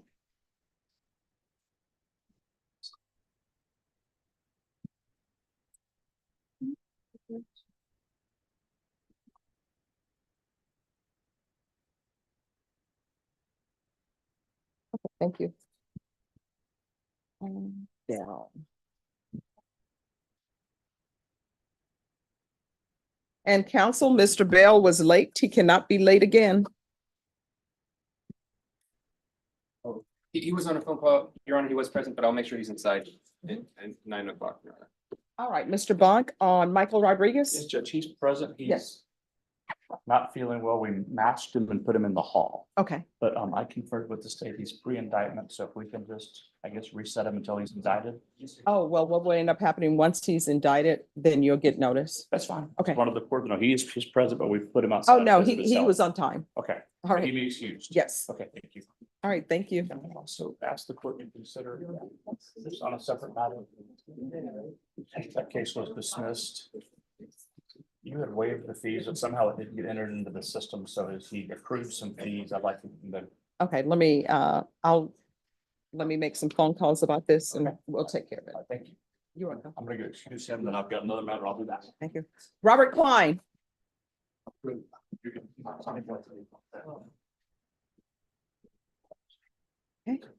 Judge, I'm not even going back to the table. I'm just gonna. You're just plant gonna myself stay there? Here. We need to put a stand there for you to just have your files there. All right, let me pull this up.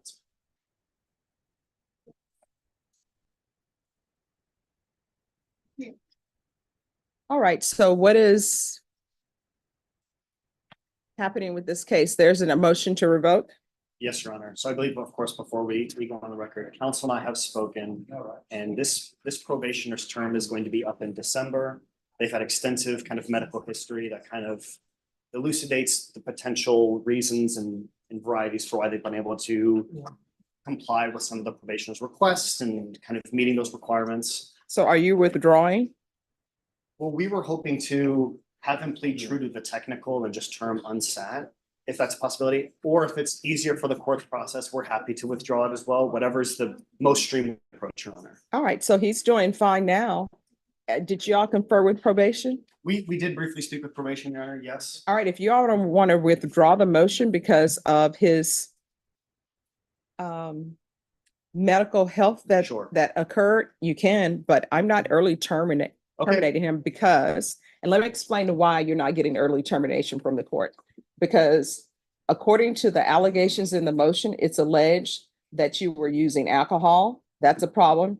It's alleged that you have invalid samples that have been given. The reporting, if you're in the hospital during those months, I understand that. But you were not doing well on probation before you had the hospital issues. So I'm not inclined to terminate. He's going to be on probation until this probation ends. This is a stalking case. Absolutely, Judge. So we will go ahead and do the withdrawal, Your Honor. I would point out, if I may, Yes. that the state has been in contact with the original complainant. Mhm. And she's had no contact with Mr. Klein for years. Okay. I guess the extent of the probation, I don't know how long. No, counsel is exactly right, Your Honor. Of course, all the things that Your Honor has laid out in terms of the non-compliance, it's absolutely, that's there, but I know the court had asked the state to reach out to the complainant just to kind of provide a full picture for the court. And just like counsel stated, in the past about 3.5 years, the complainant was able to confirm that there has been no contact. All right. So, I mean, my thing still stands. The motion Absolutely. can be withdrawn, but he hasn't shown me anything on probation that he's successfully done anything. Yes, Your Honor. So you're going to be on probation until this probation ends. Can we discuss amending any of the conditions, because he has a very difficult time making appearances as required. All right. I had him down for reporting by Zoom. I'm sorry. I had him reporting for Zoom. He hasn't even done that. So that is as low as it's going to go.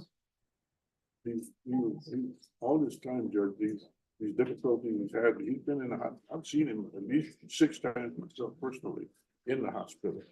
He's had an extensive, we provided through the state 1,200 pages. All right, of so medical. here's my question though. Has he been continuously in the hospital September, October, November, December 2023?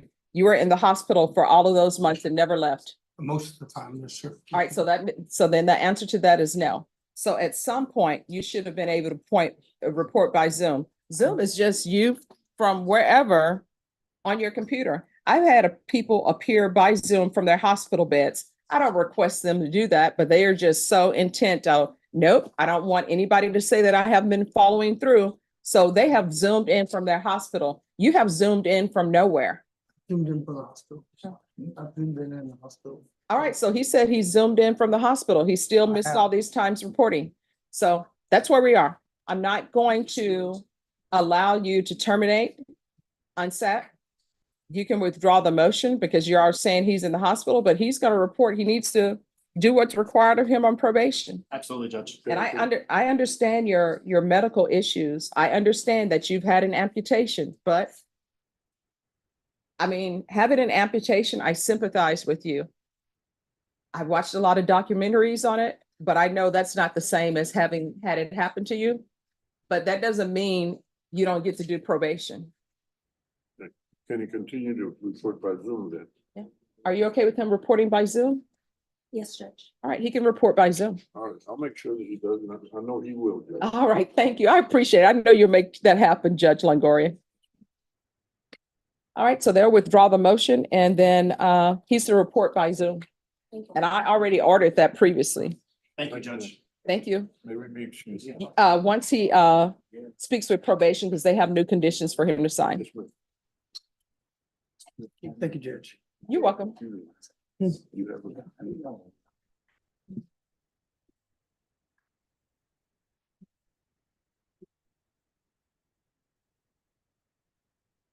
All right, are we ready on Ruiz? I'll let you all finish talking. She is Judge. I wish she was talking. I don't know if she's ready. Okay. Ready? I'm ready to ask you to tell Well, if you want to continue to confer about the other issues, then I'll hear your motion. Now, I said I can, if you want to continue to confer with him, you can continue to confer with him now. And then I'll hear your motions because we have a jury trial that's starting at 11:30. So you may want to talk to him now and then I'll hear your argument on the motion.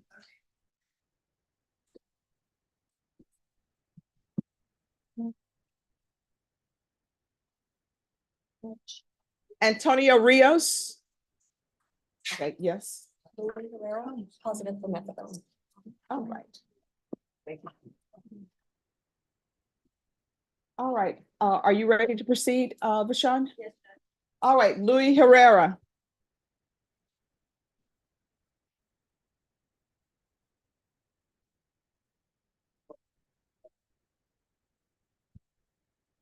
Yeah. All right, why would I ask you if you're going to be positive for something? You said you would be positive for nothing. I didn't even. But you're positive for methadone. How can you Yeah, I not don't know? even know what that is. All right, Miss Abrams. I'm telling her, I mean, I take Benadryl, like melatonin to fall asleep, but I don't know.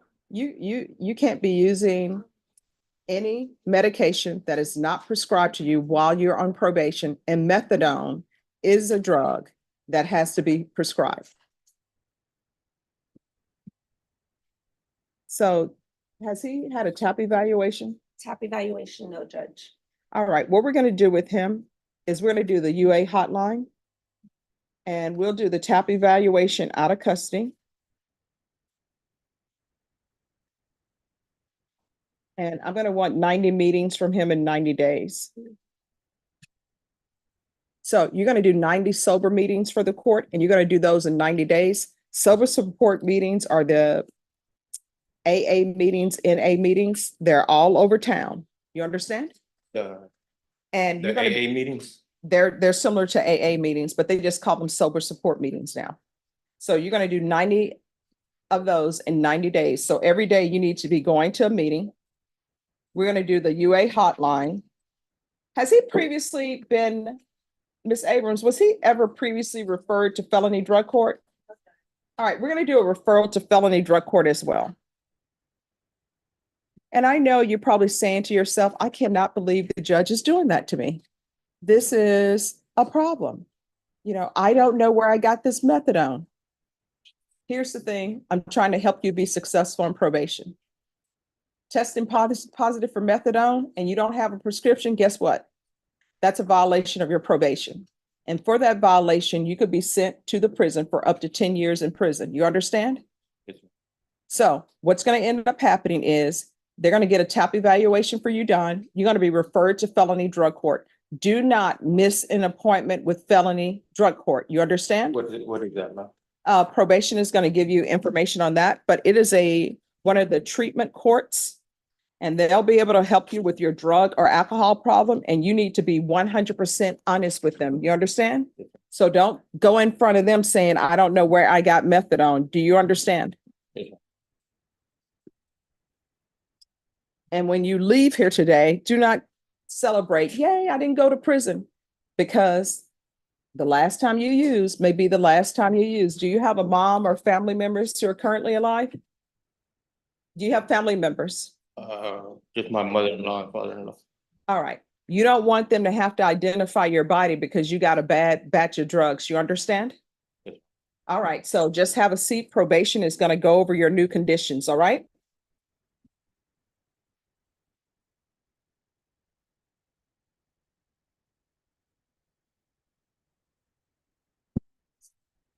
Edwin Rosario Montes.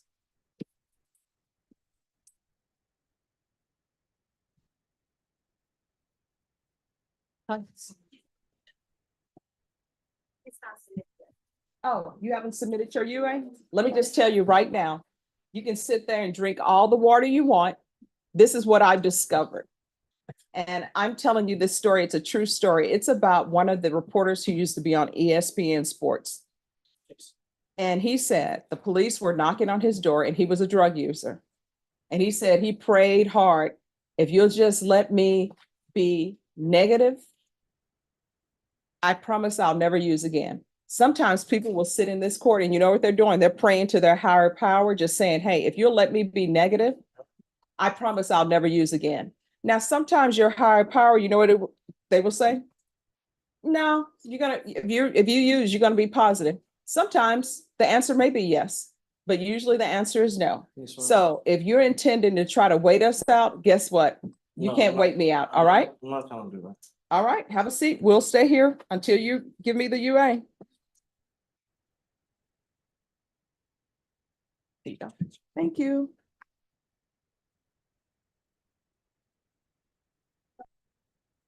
Everyone, a jury is coming up here at 11:30, so move with the purpose. Ready? We're ready on 3 weeks still. So the cases remaining, Jessica Desamito with Roger Perez, Abby Marino with Andrew Hicks, Jose Lozano with Raymond Martinez, Alexander Castro with Jason Goss,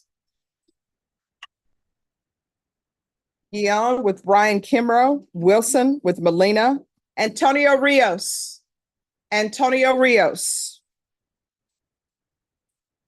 Joe Blakely with Brian Kimbrough. And Mr. Charis is here with Rosales. Gus Gallegos with Robert Guyano. I think I saw Karen Corby. She's with Gonzalez. J. Angel Juarez. You were late. And he's with Carl Basil. Barrera is here on Cantu. Cesar Gutierrez. Victor Garcia. You're Victor Garcia? All right, have a seat.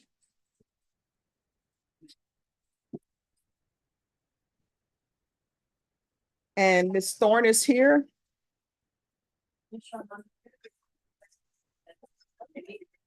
Okay. All right, and as soon as the interpreter's here, we'll take up Jose Amascus. Yes. Oh,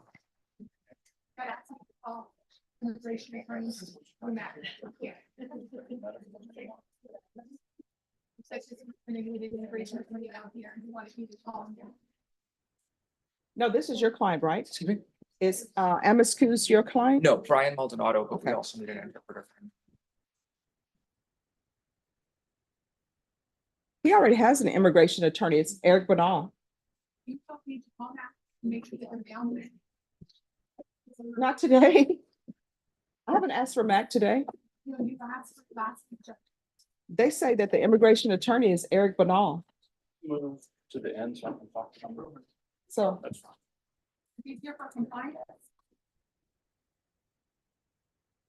all right, he needs an interpreter.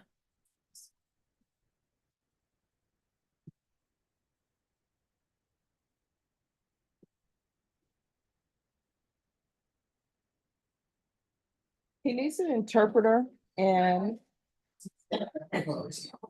he has a detainer. Norma. Norma. Just have him come down.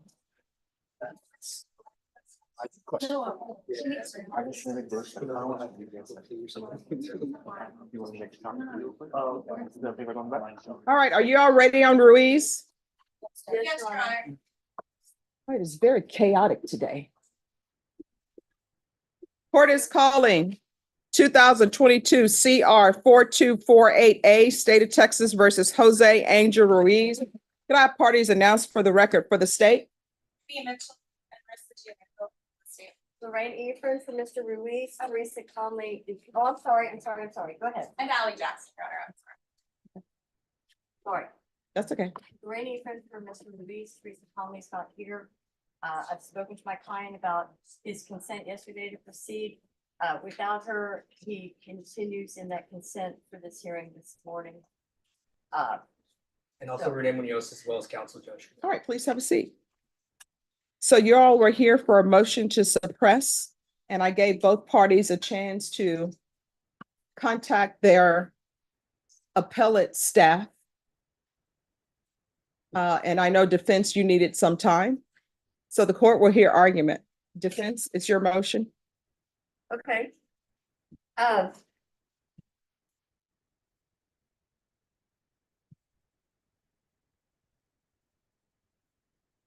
And for the record, this is the motion to suppress the cell phone and its contents, correct? Yes. All right. All right, I'll hear argument. Okay.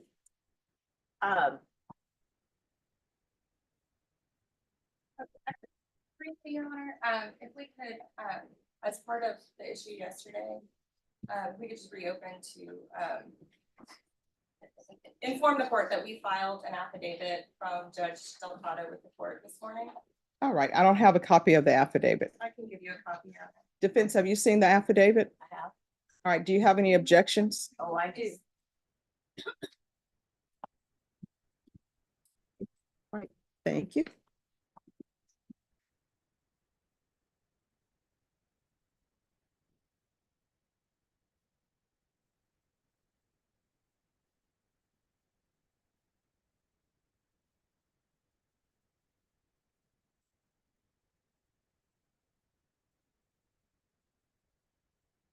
All right, so state you're asking to submit into evidence.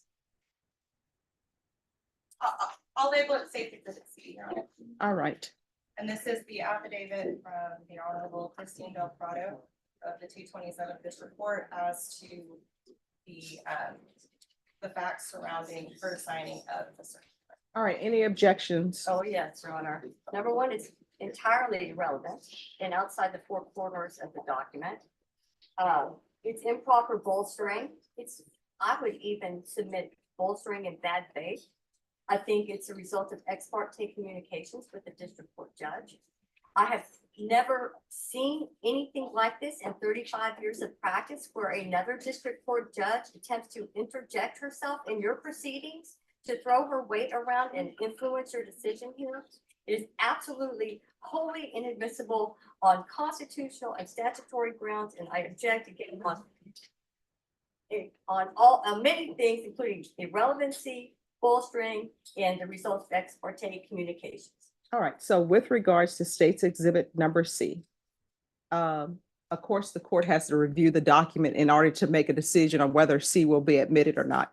What I can tell both parties, the fact that Judge Del Prado has placed in the affidavit that she found probable cause to issue the cell phone search warrant, the court is completely disregarding that because it is up to me to decide whether or not within the four corners of the document that the search warrant is sufficient.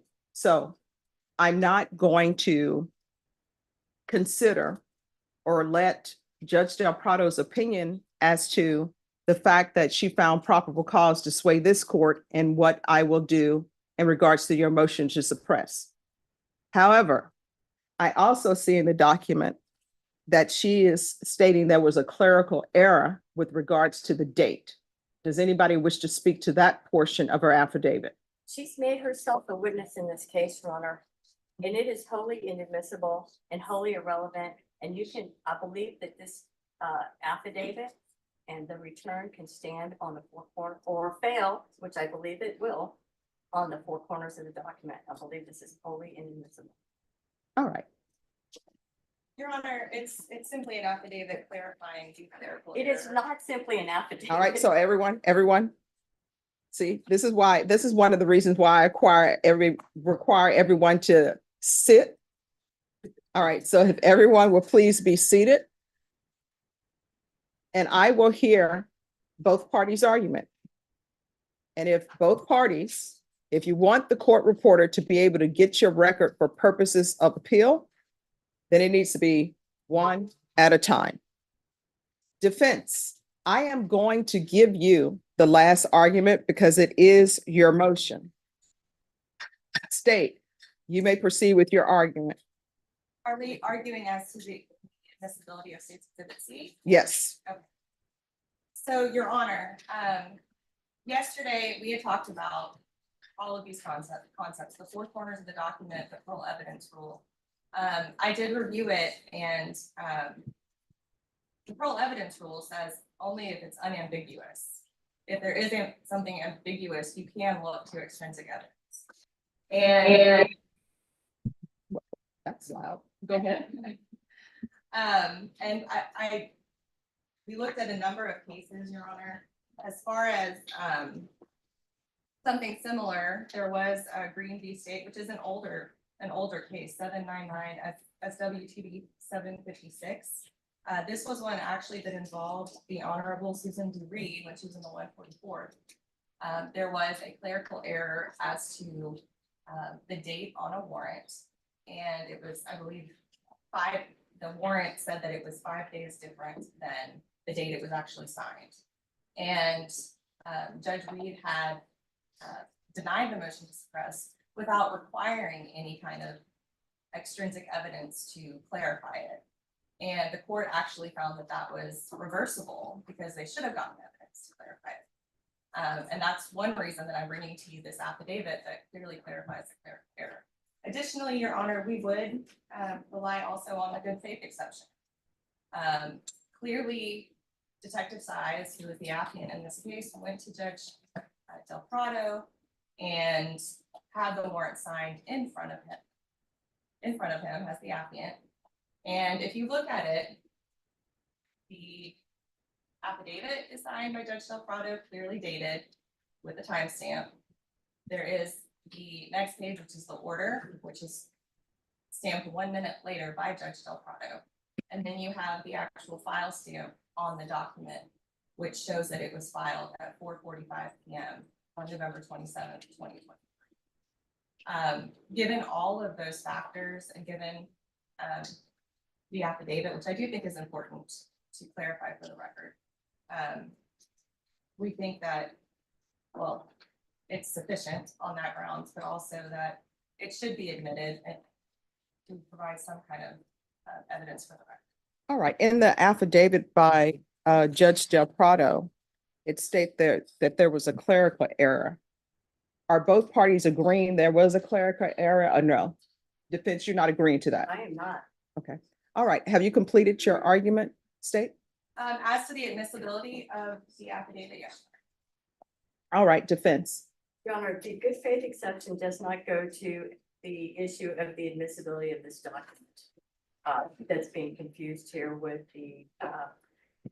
with the admissibility of evidence obtained as a result of the warrant. So I don't think good faith applies here. I don't think, parole evidence is a longstanding rule that applies also in civil cases, and it's sort of, it does not override the constitutional concerns that are at play here under the United States Constitution and the Constitution of the great state of Texas with regard to the Fourth Amendment, Article 1, Section 9, protecting individuals from the entrance of government into their lives. So no, I don't think the parole evidence is enough to support the admissibility of this document. I also think that it is not necessary. The state has within their ability to possibly argue some reasonable inference can be made within the four corners of the document.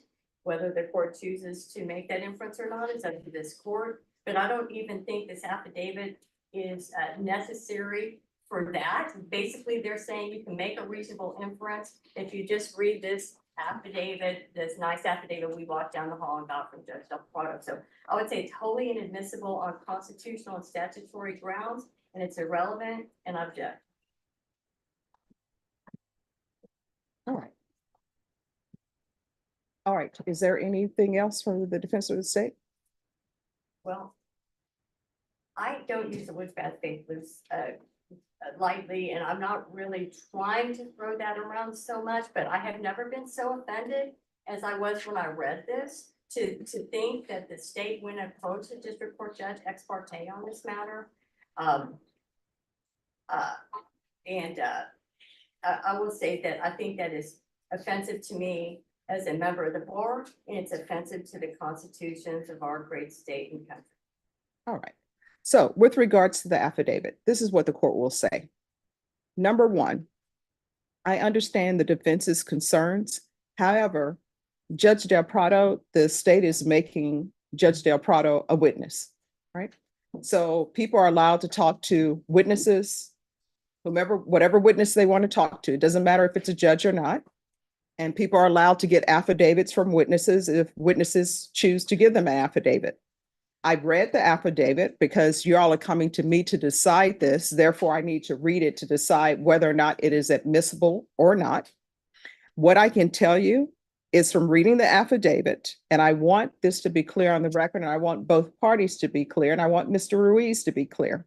The fact that Judge Del Prado has placed in the affidavit that she found sufficient probable cause to issue the cell phone search warrant has no weight with this court, because I am the person who's to determine whether or not this search warrant is sufficient or not. So the fact that someone else signed it, that has no weight with this court. The court is not even considering that part of the affidavit. Are you granting my objection with regard to that portion of the affidavit, Your Honor? Yes. So that is completely disregarded by the court. That is going to not even be considered by the court. Now, the next issue is whether or not, I believe it's defenses. Was defense B the search warrant? Yes, That you're, the November 27th, 2023 search warrant. Yes. all right. So with regards to defenses B, And I haven't argued that warrant yet. We're just on the admissibility. yes, we're on this. So with regards to the defenses B, in the affidavit that was submitted by the state, it's mentioning that Judge Del Prado is saying there was a clerical error. And so I'm trying to clarify from both parties whether or not you all are deeming that in the search, not the affidavit has the judge's signature, which we now know is Judge Del Prado. It has the date, it has the year, it has the time. The actual search that was signed by Judge Del Prado has the judge's name, has the date, has the year, but it has no month. So the question is, are both parties saying that was a clerical error? Or are you saying something else? I'm not conceding it's a clerical error. All right, state, what are you saying with regards to that? The state's position is definitely that this was a clear error. All right. So with regards to state's exhibit, your affidavit, counsel, there are rules, exceptions to the 4 rules. And one of the exceptions is if there is a clerical error, then according to the law, that's allowed to be corrected extrinsically. And in the affidavit that's been submitted by the state, and what is your affidavit? It states Exhibit C, Your Honor. States Exhibit C. What it states is that in signing the warrant, I made a clerical error and did not include the month of November. Both the affidavit and the warrant were signed by me on November 27, 2023. The warrant was then file stamped on November 27, 2023 at 4:45 p.m. Could I please see a copy of Defense Exhibit B, please? Dinah, do you have the exhibit? I do. Your That's Honor. okay. They have a copy. Your Honor, would you like to trade with the mark? This has a. Yes. It- No, I'm talking on a reference. Oh. Separate. Yes, if I could see that. And then Defense, you have a copy of your B? Yes. Thank you so much.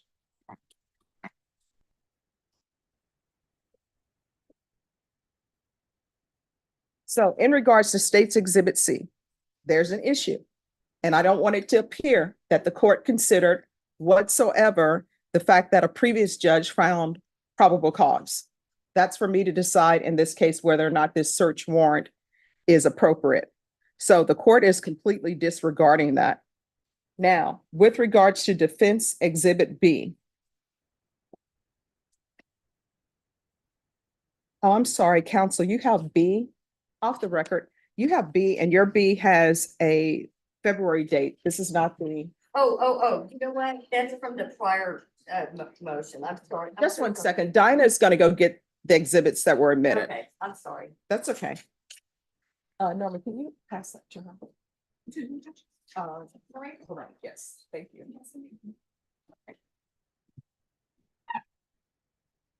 And my email is working slow, so I haven't received it yet. Good judge. And we're off the record. And counsel, if you all want to review Somoza v. State, it's 481 Southwest 3rd, 693.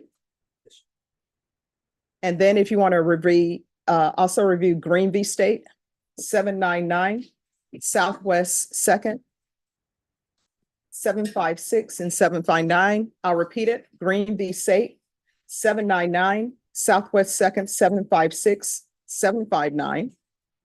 And Somoza v. State, 481 Southwest 3rd, 693, 700. Yes.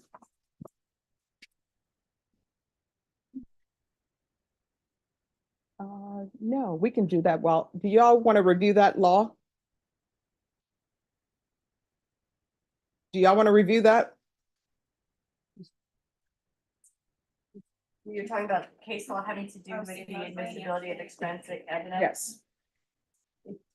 I'm ready to go. I Okay. do have another response I want to urge the court. All right, just one second. Yes, if you'll have her come back. Well, okay. All right, we're back on the record. And so the court is reviewing Defense Exhibit number B, and that's the November date. So on page 3, we have a signature by Christine Del Prado. And the court is able to tell it's Christine Del Prado because the name is printed as Christine Del Prado. I don't think either party is stating that she is not the person who signed the affidavit.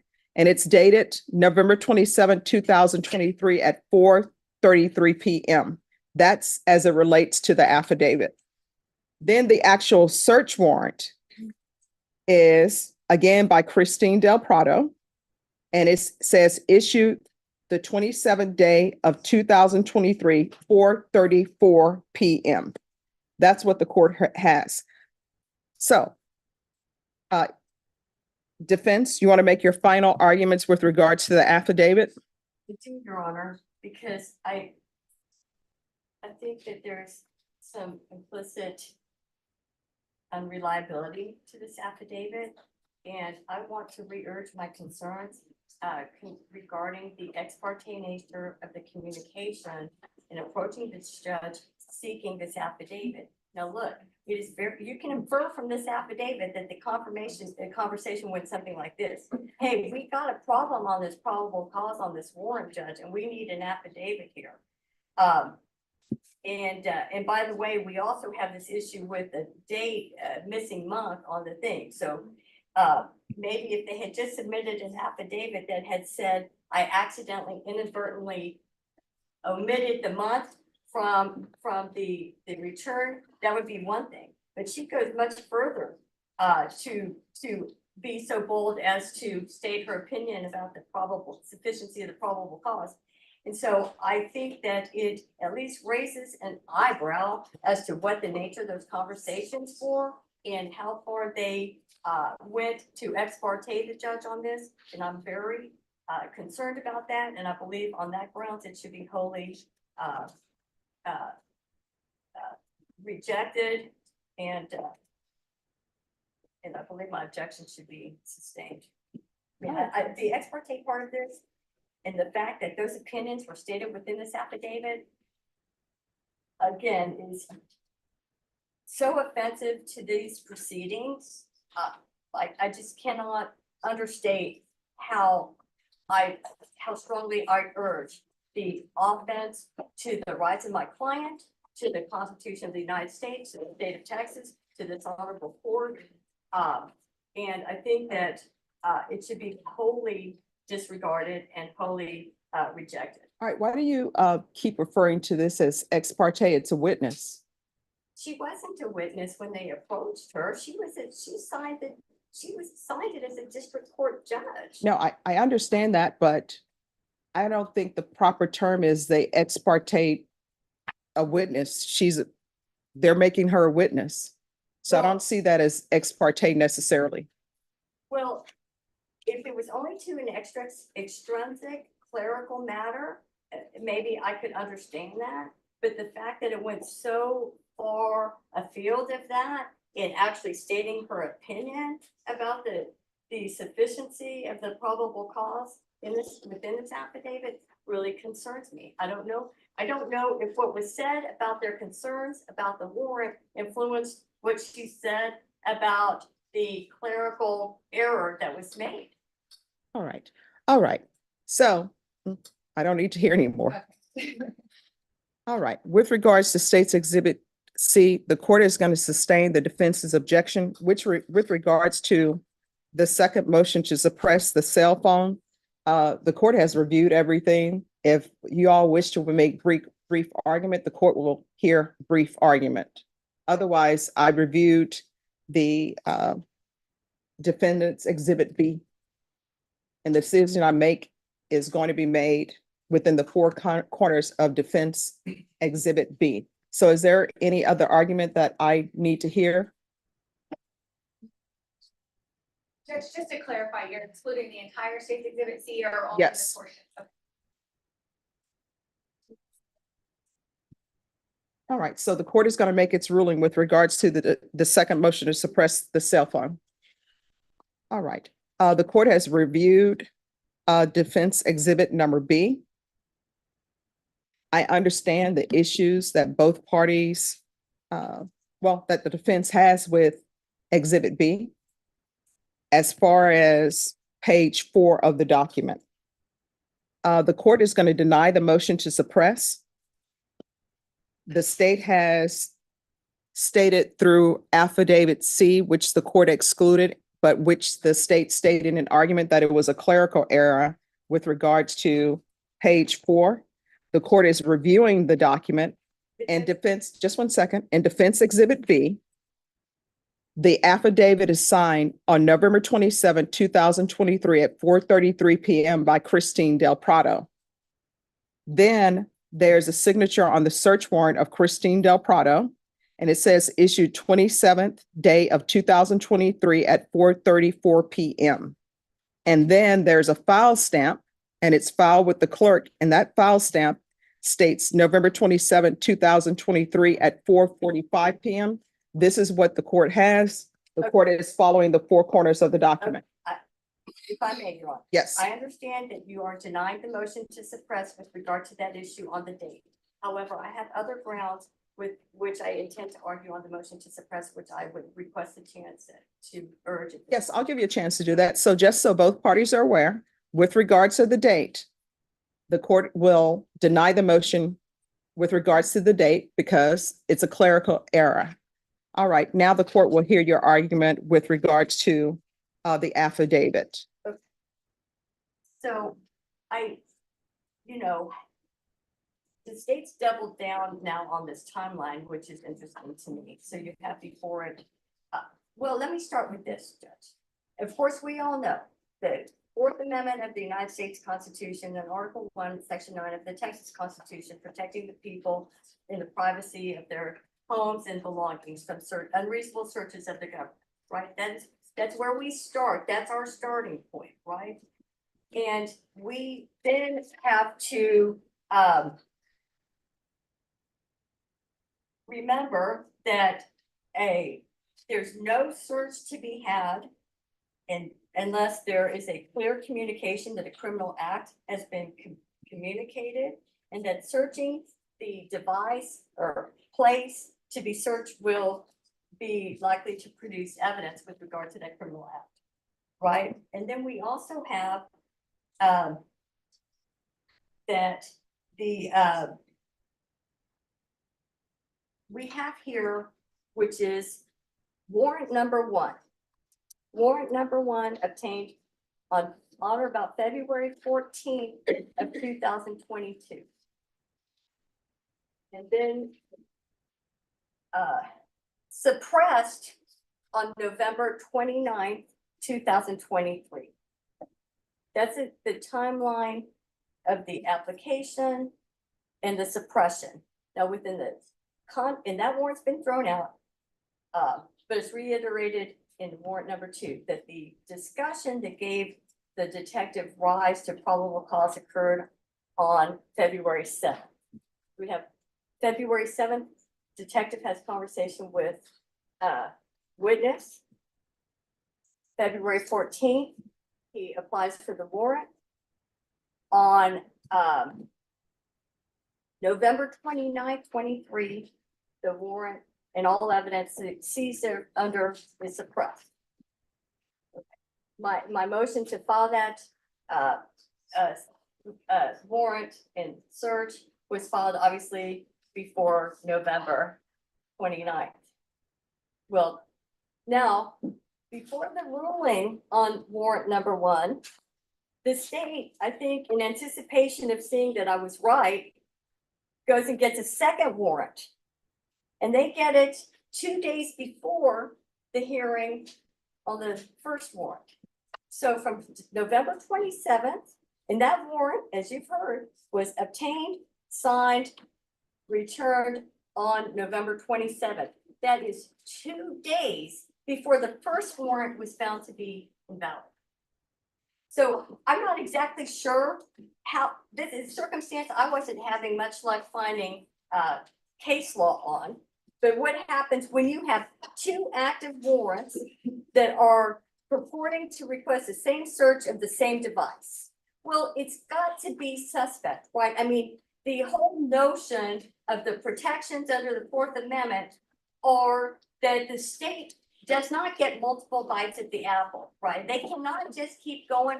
The whole idea of protecting against subsequent warrants is because they can't keep going back and requesting a new one every time they get it wrong. They just keep coming back until they get it right. And that is fundamentally offensive to constitutional principles, right?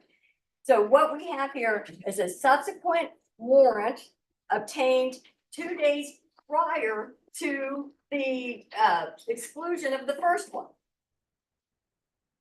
Now, you take the fact that I think that this automatically sets this in a tone of an eyebrow should be raised and it should be immediately suspect and suspicious to the court as to what is going on here. Then you take into account notions pertaining particularly to the protections with regard to his. Right, we know from Raleigh v. California and codified in the Texas Code of Criminal Procedure 180125 that. Just one second. If you could slow it down, especially when you're quoting cases, because the court reporter has to put that down. And I can tell you, when people rattle off numbers to me and you're typing it, sometimes it takes a while. Okay, I apologize to the court reporter, opposing counsel. But I will say, we have overriding concerns here, particular concerns dealing with the protection of cell phone searches, right? So we're not even talking about a search of a place or a vehicle. We're talking about the search of a cell phone. And the Supreme Court of the United States has told us that because of the intimate and volume of information contained within a cell phone, the personal nature of that enormity of contact, that cell phones deserve some special protections. And we know that Texas has codified, in the Texas Code of Criminal Procedure 180125, there are very particular requirements pertaining to the issuance of a cell phone search. I will tell you, it's my opinion that under 18, and I hope I'm quoting that correctly. 180, I just had it in front of me. Okay. That this warrant fails under 18.0215. This warrant fails because under 18.0215, it is very specific, which is necessary to be contained within that warrant to be a valid warrant of cell phone. If I may put that to a side for just a moment. Yes.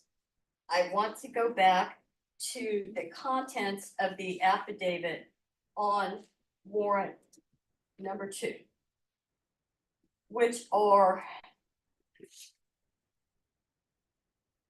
if you compare the two warrants, a lot of the information from warrant 1, from affidavit 1 and affidavit 2 are basically cut and paste. In cut, copy, paste, right? So I think we can all agree, I hope we can all agree, that everything that is identical in affidavit 2 to affidavit 1, all of the identical information should be out, right? It's already been ruled on and it's out. So if we extract all of the inadmissible and offensive language that comes from warrant 1, and we remove all of that, and we're left to what's left in warrant 1. I mean, wait, if we take out what was in warrant 1. Which is Defense Exhibit A. Yes, Your Honor. All right, so you're asking that be removed. Well, I'm asking, I can read into the record the portions that are identical. No, I'll let you do your argument. Okay. There are some portions in warrant 2 that are newly added. So warrant 2 is Defense Exhibit B. I'm trying to make sure that the record is reflected correctly. That is correct. All right. That is, So warrant 1 is Defense Exhibit A. Warrant 2 is Defense Exhibit B. Is that correct? yes. All right. I'm sorry, Judge. No problem. I just want the record to be clear. And I might be getting it a little confused myself, and I don't mean to, and I apologize. So what I'm talking about now is the warrant from November 27th, 2023. All right. May I sit down, Judge? Yes, I keep telling everyone to do that. Okay. So the parts of the November 27th, 2023 warrant that I have identified as being newly added are included in the 3rd paragraph of the probable cause facts. Which page? That's page 1. Okay, It's the third paragraph from the bottom. The number 1 was added after witness. all right, so you're saying what is new is from page 1, Yes, the third paragraph. sorry, the number 1 after witness, that number 1 is new. And then the second line, beginning with witness 1, also described receiving video footage on her cell phone from the defendant's cell phone, showing him disciplining the victim. Witness 1 said, while watching video footage, she could see the victim holding up something in her hand with her hands while crying and saying that it was too heavy. Witness 1 could also hear the defendant saying it was the victim's punishment and she needed to keep the item lifted. That's the newly added information in that paragraph. It's not a crime. That doesn't describe a crime. Okay. The other newly added part is the following paragraph, the second from the bottom, which states the victim's then 6-year-old sister, hereinafter referred to as witness 2, later made an outcry that the defendant would make her and the victim take off their clothing while in the shower and would take photographs of her and the victim. Those are the newly added parts of information in this November 27th, 2023 warrant. I would submit to the court several things. One being, none of that describes crimes. It is not a crime to discipline a child. It is not a crime to make a child hold something up. It is not a crime to make a child take off their clothes to take a shower. None of those are crimes. None of this describes illegal activity. None of this provides any information which supports that. Okay, there's no crime described here. If you think there might be a crime described here, there's no information contained within this affidavit which suggests that there is likely to be found evidence on the cell phone. In other words, they say, the witness describes receiving footage on her cell phone from the defendant's cell phone, showing him disciplining the child. Then it goes on to say that the defendant would make her and the victim take off their clothing while in the shower and would take photographs. There's no information that links those activities to this cell phone. In particular, the alleged photographs in the shower. We don't know if they were taken, those photographs were taken by a cell phone, camera, or some other recording device. We don't know who took those pictures. We also have within that paragraph some information that witness 2, who's not identified, later made an outcry to some unknown person who's not identified, that there would be these non-legal pictures taken. I mean, we can't infer they were illegal. It's not describing an illegal activity. So I would say that if you might be able to say, and I anticipate the state will say, that with regard to that paragraph with taking photographs in the showers, that was later acquired information from an independent source. Right. So here's my question. So are you saying that before there was a ruling on Defense Exhibit A, which is the first warrant, the state obtained Defense Exhibit B, which is the second warrant? Yes. Okay. Yes. And I think that alone would support the suppression of this warrant. But I would also say that to the extent I anticipate the state will say, look, this second warrant can stand on later acquired information from an. Oh, and counsel, I'll give you final argument because it's your motion. So you don't have to anticipate what they're going to say. We're going to hear what they're going to say, and then I'll give you final argument. Okay, I'll pass it this time, Judge. State. Okay, Your Honor, first off, I respectfully disagree with defense counsel. I think having them take off their clothes and get in the shower and take photos of them is definitely describing indecency with child by exposure. It could be child pornography. It could be a number of offenses that justify this on itself. Secondly, there was a lot of talk about the first warrant, and as you recall, Judge, I was concerned about an argument being it's the same grounds. And I heard defense counsel say that a little bit. In essence, she said, well, you have to disregard everything that was said in the first warrant that's also in the second warrant. Well, that's not what it suppressed. It suppressed the search. It said there weren't enough facts in the first one. It doesn't mean you can't talk about anything from the first warrant. And the facts are the facts. Detective Size interviewed the mother of Mercedes, the deceased child in this case. And through that interview, he found that Jose Ruiz had at least one occasion filmed Mercedes holding an object that she was too young to carry and forced to continue holding that object. When you look in conjunction with the first paragraph, when it talks about how this 5-year-old was deceased and that she had multiple injuries covering her body. If you have that information, and then you have information that he was filming the child in an act that some would argue borders on excessive punishment. Excessive punishment also includes injuries. It also includes abuse. It was an abusive act that he saw. Now, as to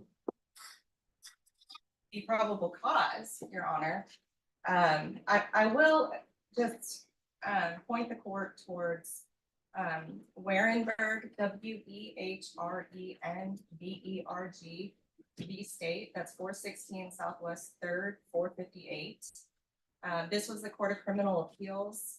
It was their pivotal case on what's called the independent source doctrine that specifically deals with subsequent warrants, subsequent search warrants.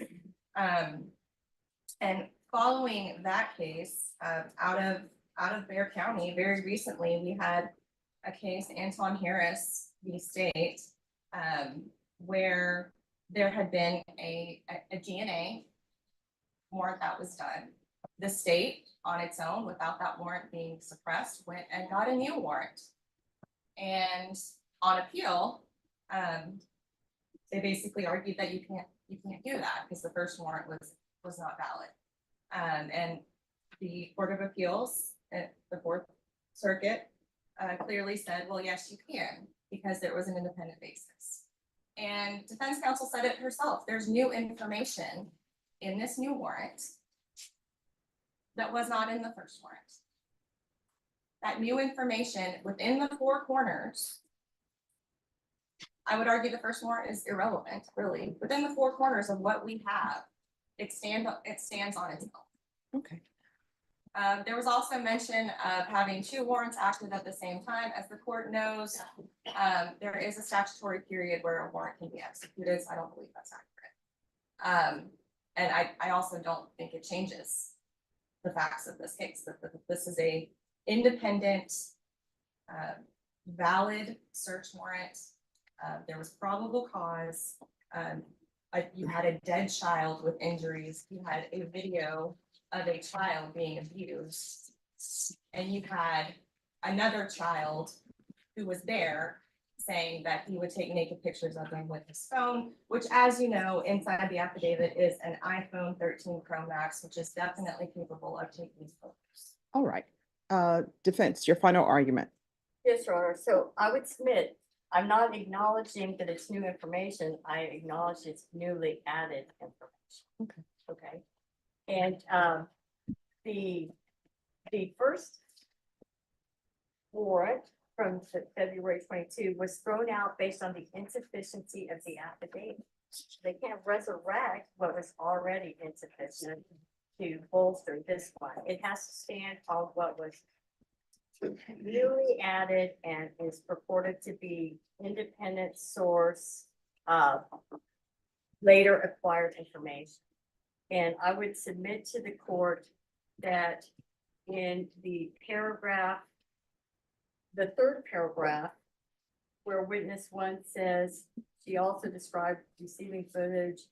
She said while watching the footage, she could see all of that was clearly information the detective had on February 7th, 2022. Okay.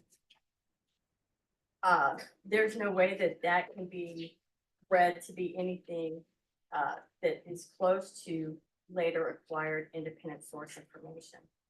It was information known to the detective when he got the first warrant and didn't put it in. Even if he had put it in, I think it's still insufficient to support probable cause. I think number 3 goes out. I think he could have added a lot of detail that would have made this a valid warrant, but he didn't.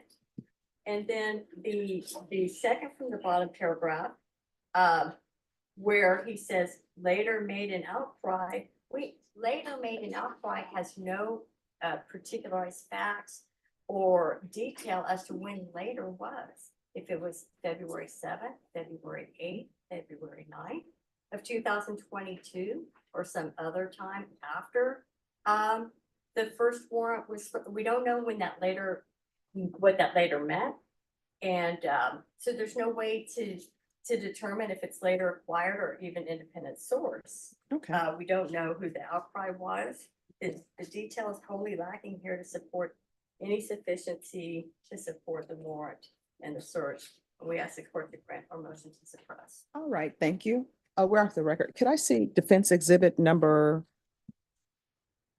A, please? And then I'll review that. And if you all will step back and I will give you my ruling shortly. Could I see Mr. Edwin Rosario Montez?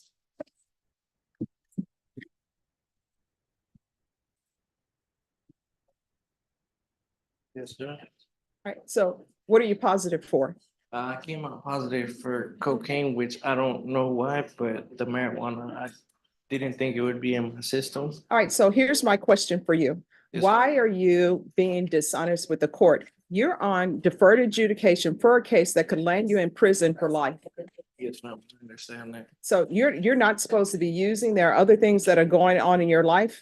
I don't know what, but That's why I asked you, you could refer me to a counselor maybe?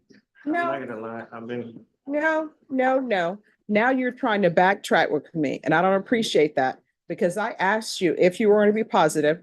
I remember we had this whole conversation about people's higher power and you still sat there drinking water and I'm sure you were praying that you would be negative. no, And the answer was you're positive and you're positive for marijuana and you're positive for cocaine. All right, so this is what's going to end up happening. You're going to take a seat in the box and you're going into treatment today. the treatment, Mhm. what is that? All right, just have a seat in the box.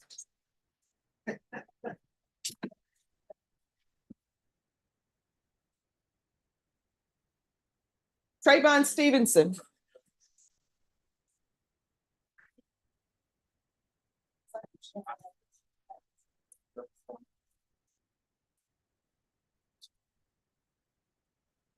All right, what is this concerning? We're just gonna address the court. We're gonna just talk about, he was back in November. He was granted probation. Asked to be assessed for drug court. And the alternative looked in SATF, but we are 4 months later, he's still in the jail. So I've been talking to probation. He was assessed for drug court back in December, Mhm. denied drug court. And why was he denied drug court?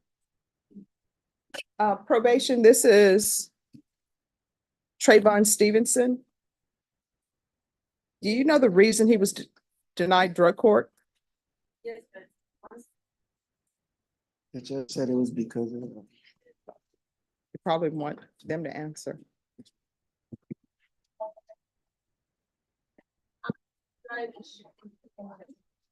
It says ADH due to violent history and supposed drug dealing.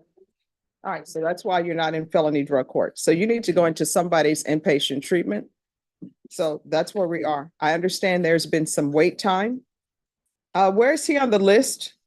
Judge, as I told counsel, there was some mix up with his cases, the 3 cases, and which ones he was actually mandated state that if not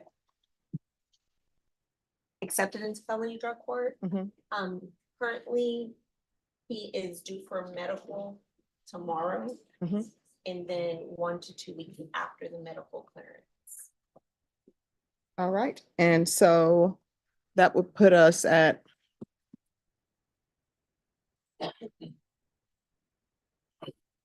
so then he should be transferred by the end of March. Yes, Judge. All right, so what we're gonna do a phantom date, Ms. Ferguson, on this case, March 25th, put it as a phantom date. So he should be transferred by March 25th. Yes, Judge. All right, so if he's not transferred by March 25th, the court will do something else. All right, thank you, Judge. Thank you. All right, thank you. And Ms. Ferguson, make sure that doesn't show up as a date in the system. And that's Trayvon Stevenson. Thank you, Judge. You're welcome. Thank you.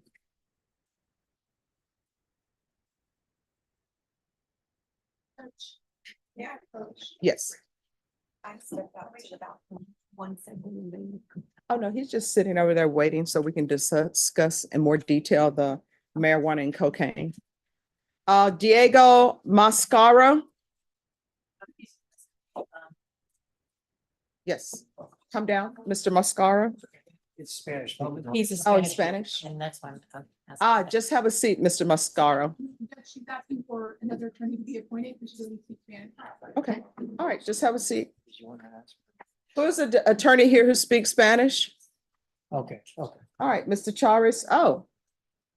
Let me go with him because there's probably going to be an immigration issue. All right, if you'll come forward, sir. Normally, there we are. And Judge, the jurors are you. Okay, May I be excused or you need to? yes, you can be excused. Thank you, Judge. Are you on the appointment wheel? I'm not going. All right, sorry. Okay. We need someone who's on the appointment wheel. Mr. Charis.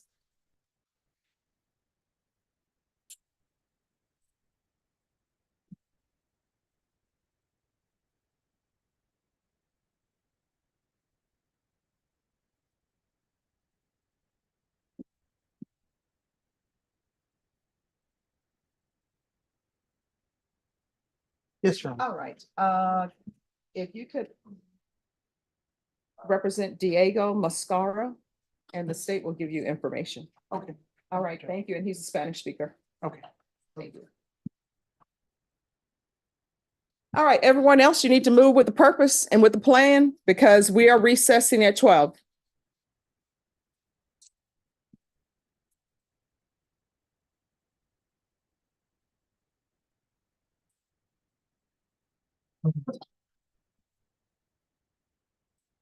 And Jose Lozano, Yes, Your Honor. yes, y'all are ready for jury trial? I would like to get ready here. I will find him. Give me 5 minutes, Your Honor. All I right. think there was some late exchanges. All right.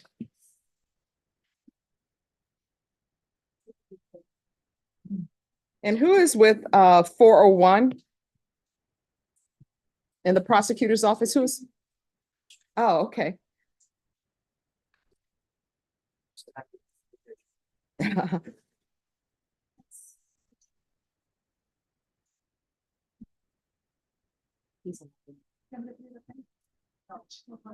Yes. Yes. Sure. Okay.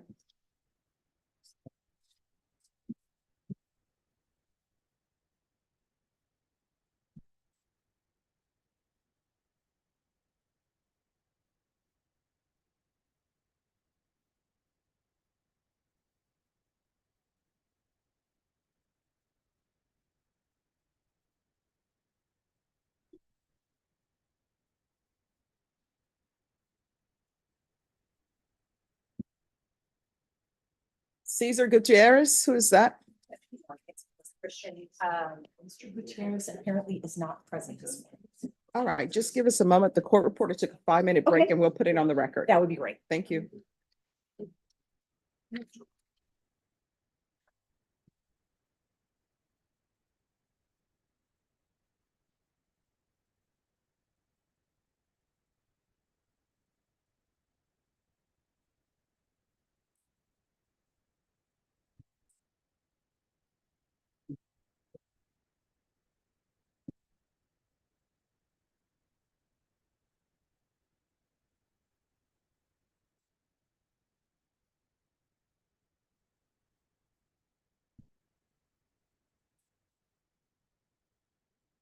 Yes. Say, I'm in school. Yes.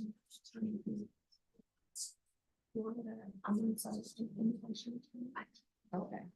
Is he here today? Mr. MSQs?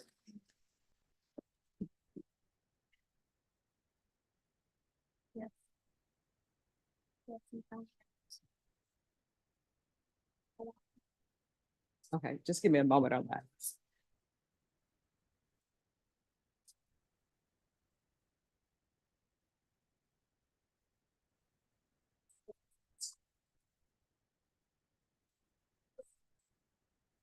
Hello.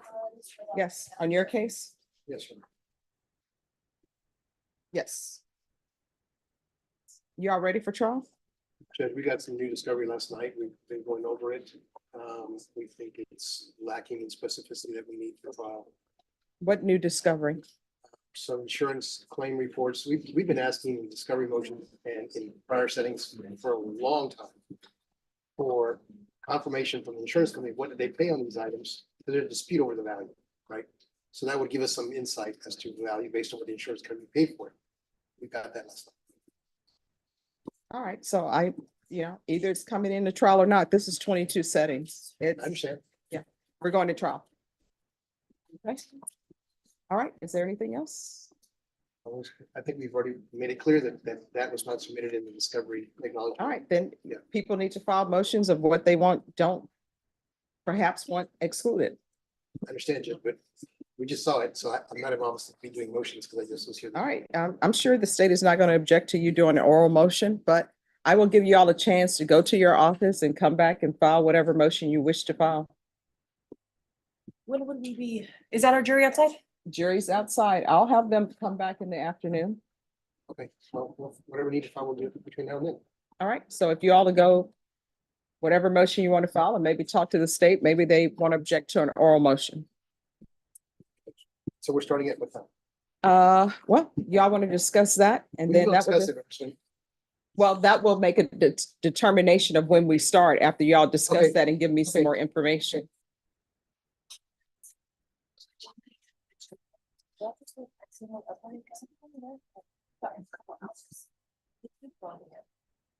I just ran a fresh inquiry and there was like 5 pages of journals.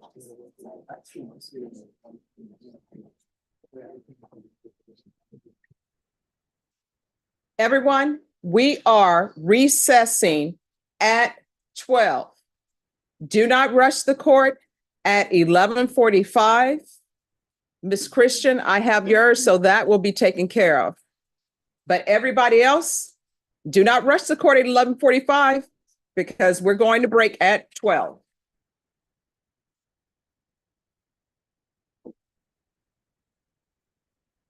Judge, to clarify, jury trial list, that means everyone comes back. Yes.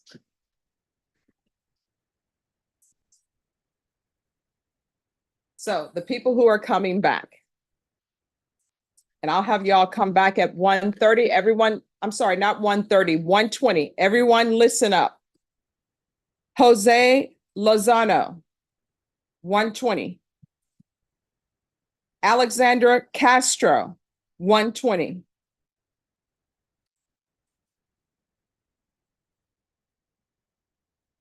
And where is Brian Kimbrough? Stop right there. Choose plenty. Yeah, I'll do that. Deputy Mejia. From page 1. We need Abby Marino. She's in the. Oh, you're ready? Okay. Jessica Desmito. Just walk out with her attorney. Okay. We need Luis Guillon, 120. Sarah Wilson, 120. Antonio Rios. Could you pull the file for Antonio Rios, please? George Santabanez, you need to be back here at 120.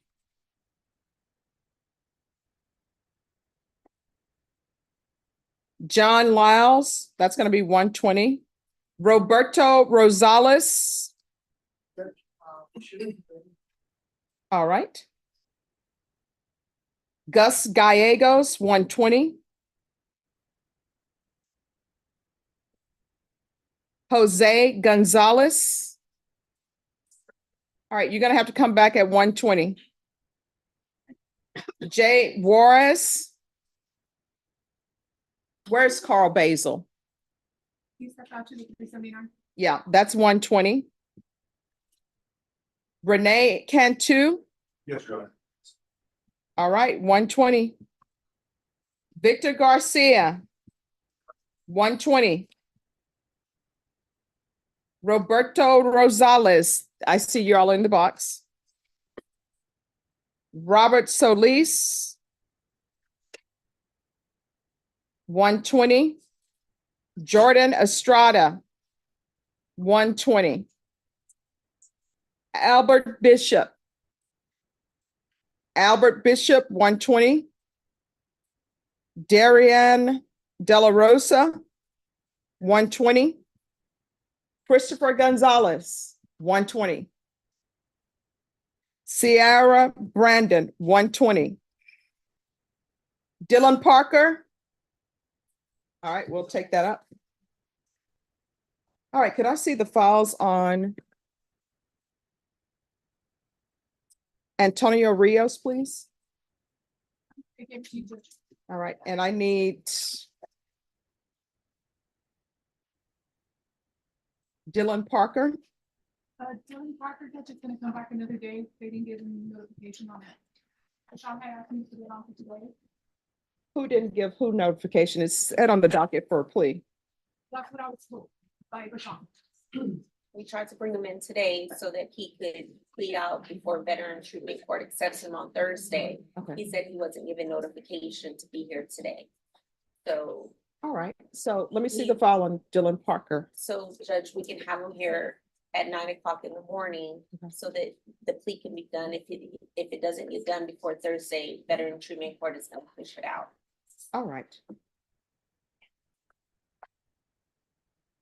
All right, and then I need the file on Jordan Estrada and Robert Solis.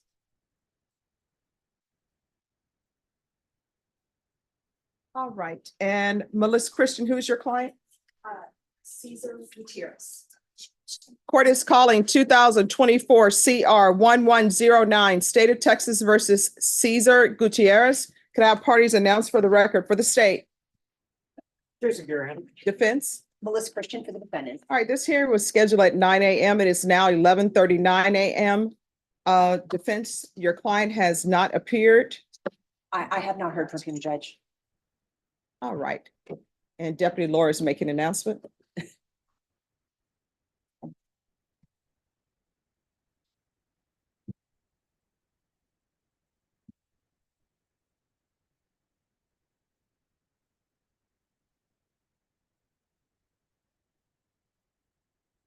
All right, Deputy Laura, did you make an announcement for Cesar Gutierrez? Yes, Your Honor, there's no answer to that name. All right, state. State's requesting a bond forfeiture, Your Honor. All right, that will be granted and he'll be remanded without bond. If he makes an appearance, the court will reconsider. Thank you, Judge. All right, thank you. May I be excused? Yes, you may.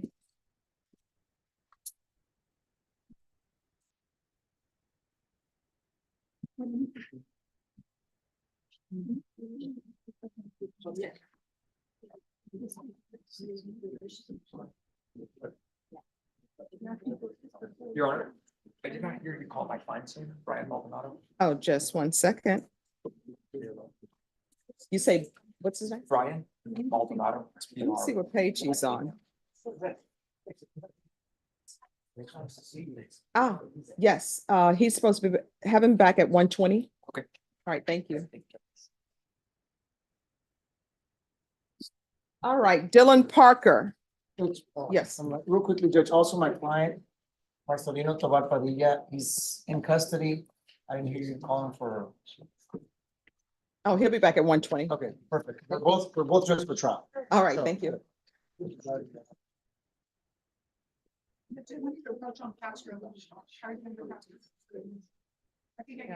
Antonio Rios.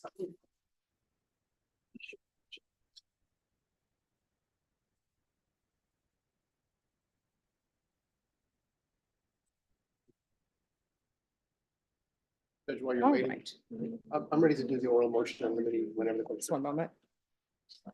All right, could I have a prosecutor? Yes, sir. Court is calling 2023 CR 11520, State of Texas versus Antonio Rios. Could I have the state announcer? Jason Garahan for the state, Your Honor. All right, this hearing was scheduled at 9 a.m. It is now 11:41 a.m. and the defendant has not appeared.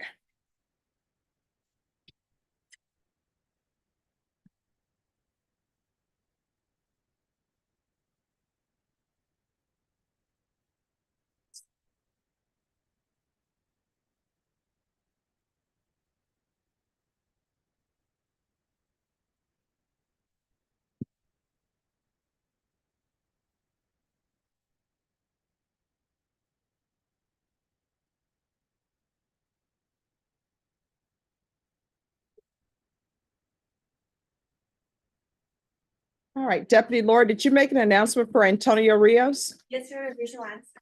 State? Judge, the state is requesting a bond forfeiture.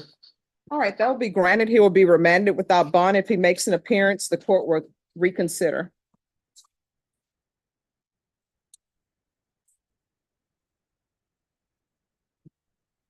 And Deputy Laura, would you let the jurors know that we're going to have them back up here at 1:30? Yes, sir. All right, thank you.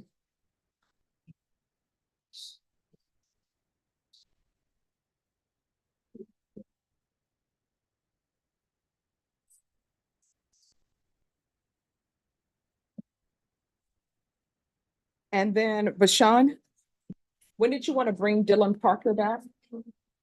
All right, so we'll do a recall on him for tomorrow.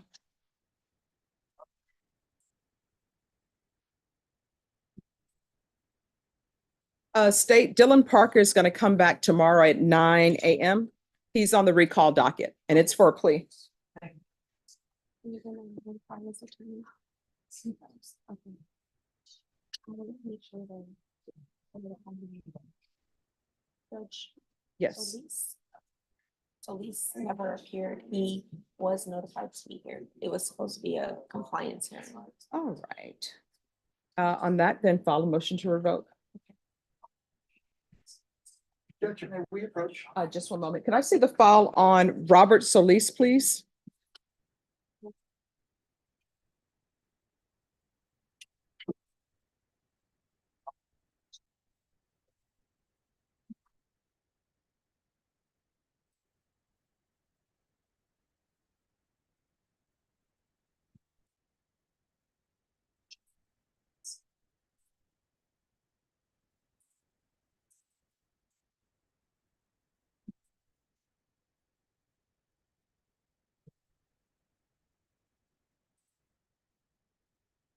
All right, that's done.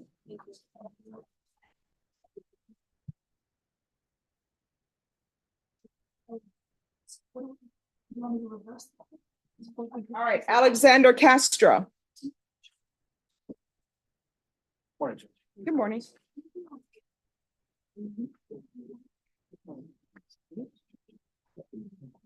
Mr. Castro is present. Hi. Look, Yes. Judge, we just wanted to touch base with you.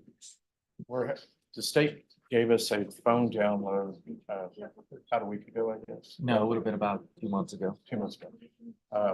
We have been trying every way possible to get it open. We can't get it open.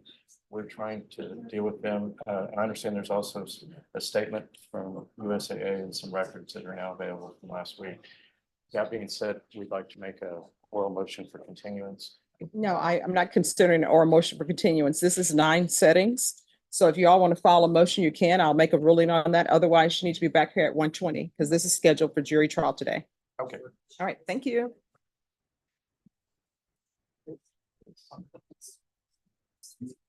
Anyone ready? I'm ready on Mr. Rosales, but also on Diego Mascoro. Yes. It turns out he's not even here. I talked to this gentleman. It's a completely different person. Oh, why does he keep saying his name is Diego Mascaro? Oh, he's on the docket today, but he's not Diego Mascoro. No, Judge, what happened was that with Mr. Mascoro, he is not stable and he is not very compliant, refusing to come. They've been trying to bring him since early this morning and they still have not been able to convince him to come. All right, and is he a Spanish speaker? I'm not sure.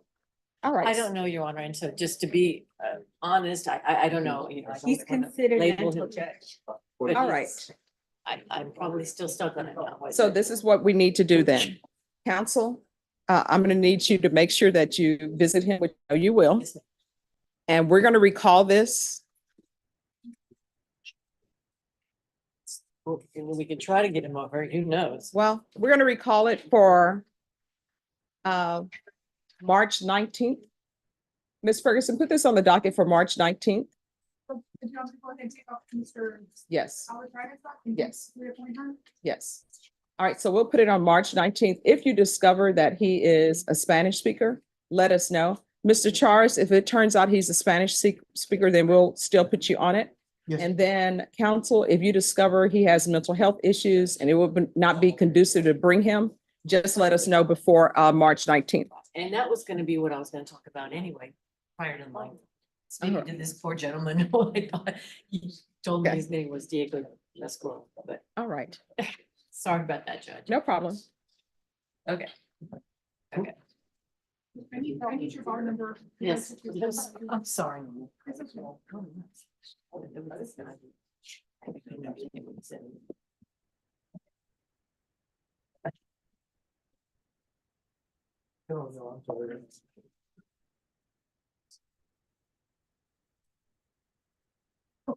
Jay Juarez.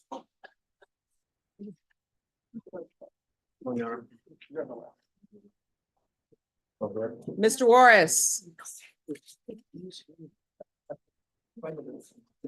All right, what is happening with this case? Your Honor, I've conferred with the state today. The state has made an offer. My client would like to talk to his mother. He's 18 years old and wants to run it past her, and I can set up a conference with them. We're talking about trying to bring it back on Thursday. All right, is Thursday enough time for you? Yes, ma'am. All right, so we'll recall this for March 7th. Thanks, Your Honor. All right, Ms. Ferguson, if you give them a reset on Juarez for March 7th. Thank you, ma'am. You're welcome. Thank you for dressing appropriately for court.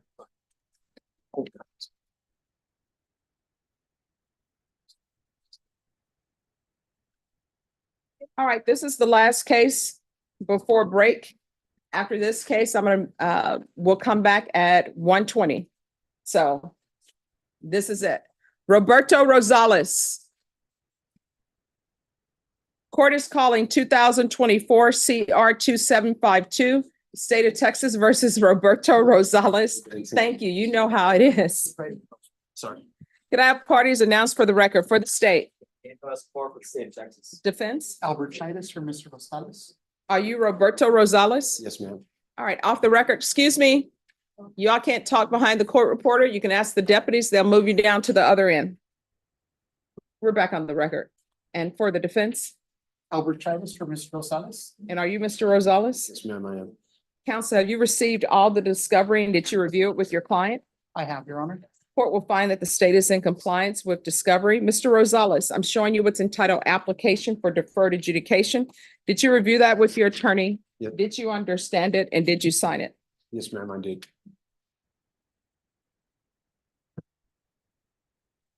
All right. And did you review what's entitled true bill of indictment with your attorney? Did you understand it? Yes, ma'am, I did. Counsel, do you waive the reading of the indictment? We do, Your Honor. State, are you proceeding on the indictment as presented? We are, Judge. Mr. Rosales, I'm showing you what's entitled Court Admonishments and Defendant's Waivers and Affidavit of Admonitions. Did you review that document with your attorney? Did you understand it? Did you sign it in all the appropriate places? Yes, ma'am, I did. Did you understand you're charged with the offense of evading arrest, detention vehicle? That's a third-degree felony. Range of punishment is anywhere from 2 to 10 years in prison. Thank you. And up to a $10,000 fine. Did you understand? Yes, ma'am. If you have a plea with the state, yes, I apologize. I thought I was getting charged with a drug and then that one was getting dumped or getting removed. Sorry, and that. Just be clear because she has. I apologize. I thought there was two charges and one of them was being removed, or I don't know if I'm supposed to say that. no, what we're focusing on now is the fact that do you realize that you're pleading to an evading arrest detention with the vehicle? Yes. I mean, you're very slow with your answer on that. So do you know Um, what you're here for today? Yes, ma'am. An evading arrest and there was a drug charge as well. All right, so I want you to listen to my Yes, questions. ma'am. All right, do you understand that you're about to enter into a plea on an evading arrest with a detention vehicle? Yes, ma'am. All right, I so apologize. listen, no. Just listen to my questions. All right, by indictment in this cause number that you're about to enter a plea into, it's an evading arrest detention with the vehicle. Do you understand? Yes, ma'am. If you have a plea bargain agreement with the state, the court does not have to follow your plea. If for any reason the court does not follow your plea and gives you more than you bargained for, the fact that you entered a plea will not be used against you and you will be allowed to withdraw your plea. Did you understand? Yes, ma'am, I do. Do you understand you have a right to jury trial, a right for you or your attorney to cross-examine and confront any witnesses the state would call and the right to remain silent? Yes, ma'am, I do. Did you understand by entering this plea, you were giving up those rights? Yes, ma'am. Did you intend to give up those rights and enter into a plea in this case? Did you understand if the court were to grant your application for deferred adjudication, if for any reason your deferred adjudication were revoked, the court could find you guilty and sentence you up to 10 years in prison and up to a $10,000 fine? Yes, ma'am, I do. Counsel, has your client been able to provide you with any defenses? He has, sir. Do you believe he has a rational as well as a factual understanding of the charges against him? He does. Do you believe he's currently competent and was legally sane at the time of the offense? I do. Mr. Rosales, has anyone threatened you, coerced you, or placed you in fear to get you to enter this plea? No, ma'am. Anyone promised you anything other than the plea? No, ma'am. Are you satisfied with the way you've been represented? Yes, ma'am. Are you a U.S. citizen? Yes, ma'am. Court will find that defendant has knowingly and voluntarily waived his right to jury trial. Showing you the plea bargain page, did you review that with your attorney? Did you understand it? Yes, ma'am, I did. According to the plea, there's a $500 fine. State recommends deferred adjudication. The state will take in consideration 2023 CR 9927, and there's $57 restitution to DPS for drug testing. Did you understand that to be the plea? Yes, ma'am. Defense? Yes, Your Honor. State. It is, Your Honor. Showing you the waiver of appeal paragraph. Did you review that paragraph with your attorney? Did you understand it? Did you sign it in both places? Yes, ma'am. Did you understand by signing that you're waiving your right to appeal? The only items that can be appealed are written pretrial motions that have been filed, heard, and ruled upon by the court. Did you understand? Yes, ma'am. Counsel, have there been any such motions? No, Your Honor. Next, I'm showing you outside the agreement. State is requesting that your deferred adjudication be for a term of 4 years. There be a TAP evaluation and 120 hours of community service restitution. Did you understand those are recommendations from the state and the court does not have to follow those recommendations? Yes, ma'am. I do. Then to the offenses charged, how do you plead? Guilty, not guilty, or no contest? No. State any evidence. Yes, Your Honor. State exhibit number 1. No objection, Your Honor. Showing you what's entitled waiver and consent to stipulation of testimony and stipulations. Did you review that with your attorney? Did you understand it? Did you sign it in all the appropriate places? Yes, ma'am. Again, did you understand you have a right to jury trial, a right for you or your attorney to cross-examine and confront any witnesses the state will call and the right to remain silent? Did you understand that today the state will be presenting evidence in the form of witnesses' statements and police reports, but most importantly, there will be no live testimony? Did you understand? Yes, ma'am.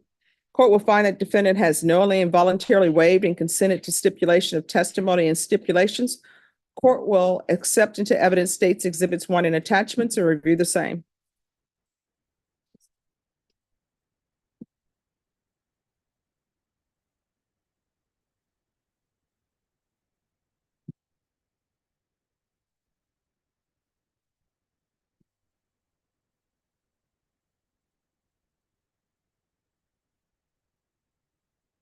All right, after reviewing states exhibits 1 and attachments, the court will find there is sufficient evidence to find you guilty. The court will defer finding you guilty as you've applied for deferred adjudication. Are you proceeding with sentencing? Yes, Your Honor. Yeah. All right, anything you wish to say on behalf of your client? No, Your Honor.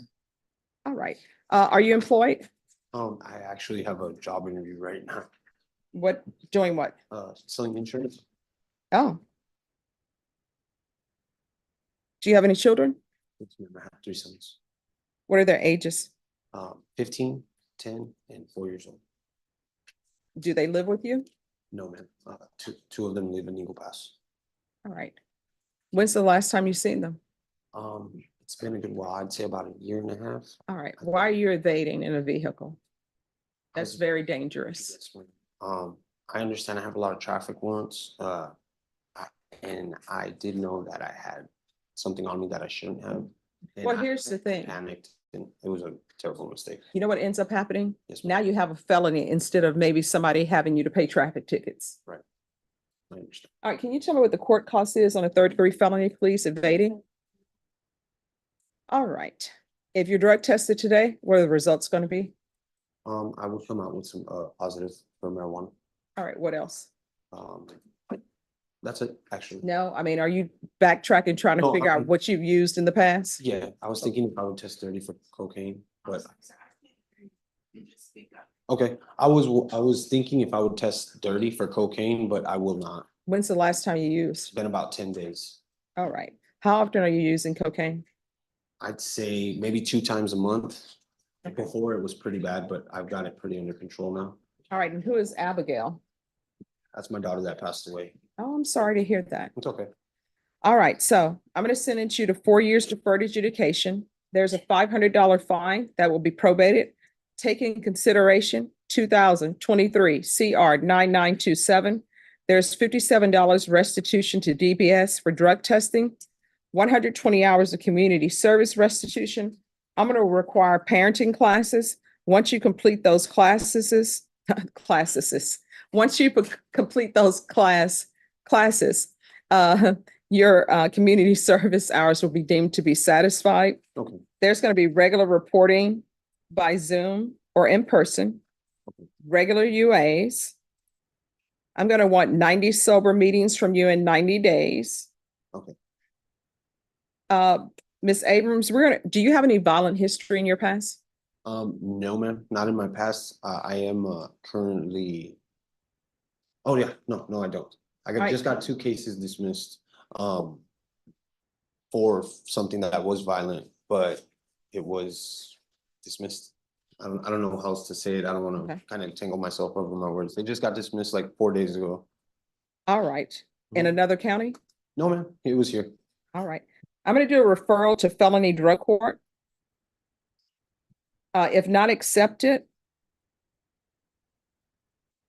then make sure we do a TAP and follow TAP recommendations. If they ask for inpatient treatment, we'll start with outpatient treatment.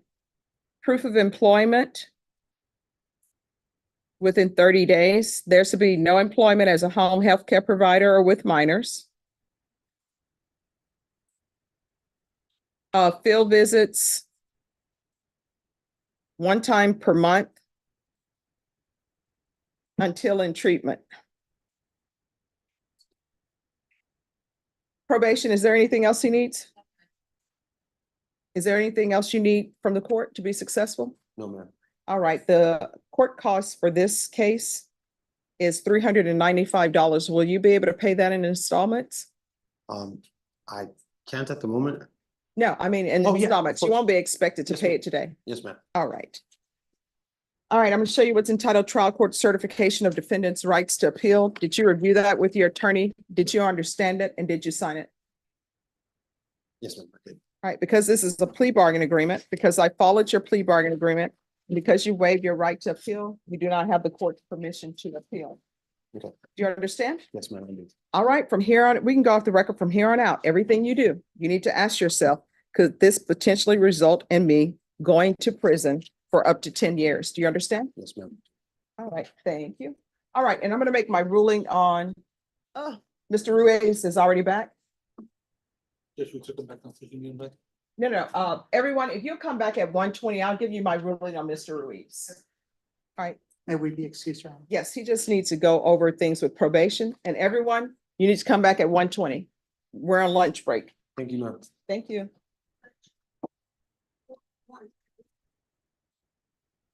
All right, Back at 1:20. let me see. Mr. Montez. Ms. Abrams, what would you like to do with Mr. Montez, your recommendation?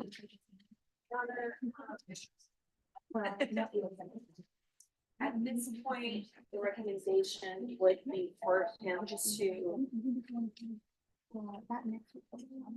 I'd like to restart him, do another round of intensive outpatient treatment. IVR hotline. Sober support meetings, 90 and 90.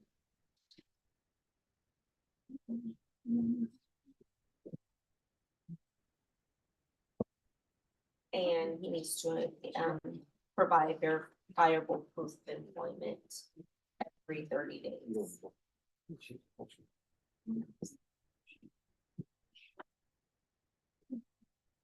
All right. So that's what's gonna happen to you. You're restarting everything. Do you understand? Yes, ma'am. And you're gonna do 90 sober meetings in 90 days. You're gonna call into the UA hotline. You're gonna provide proof of employment every 30 days. If you fail to do any of these and there's not a good explanation for it, what's gonna end up happening is they're gonna file a motion to revoke. And you know what happens when a motion to revoke is filed? You're arrested wherever you are. Do you understand? Yes, ma'am. Is there anything else you need from the court? No, ma'am, I just want to say thank you. All right. Good luck to you.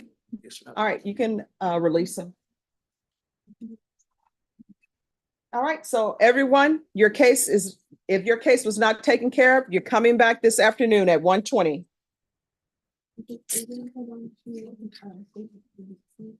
Yes.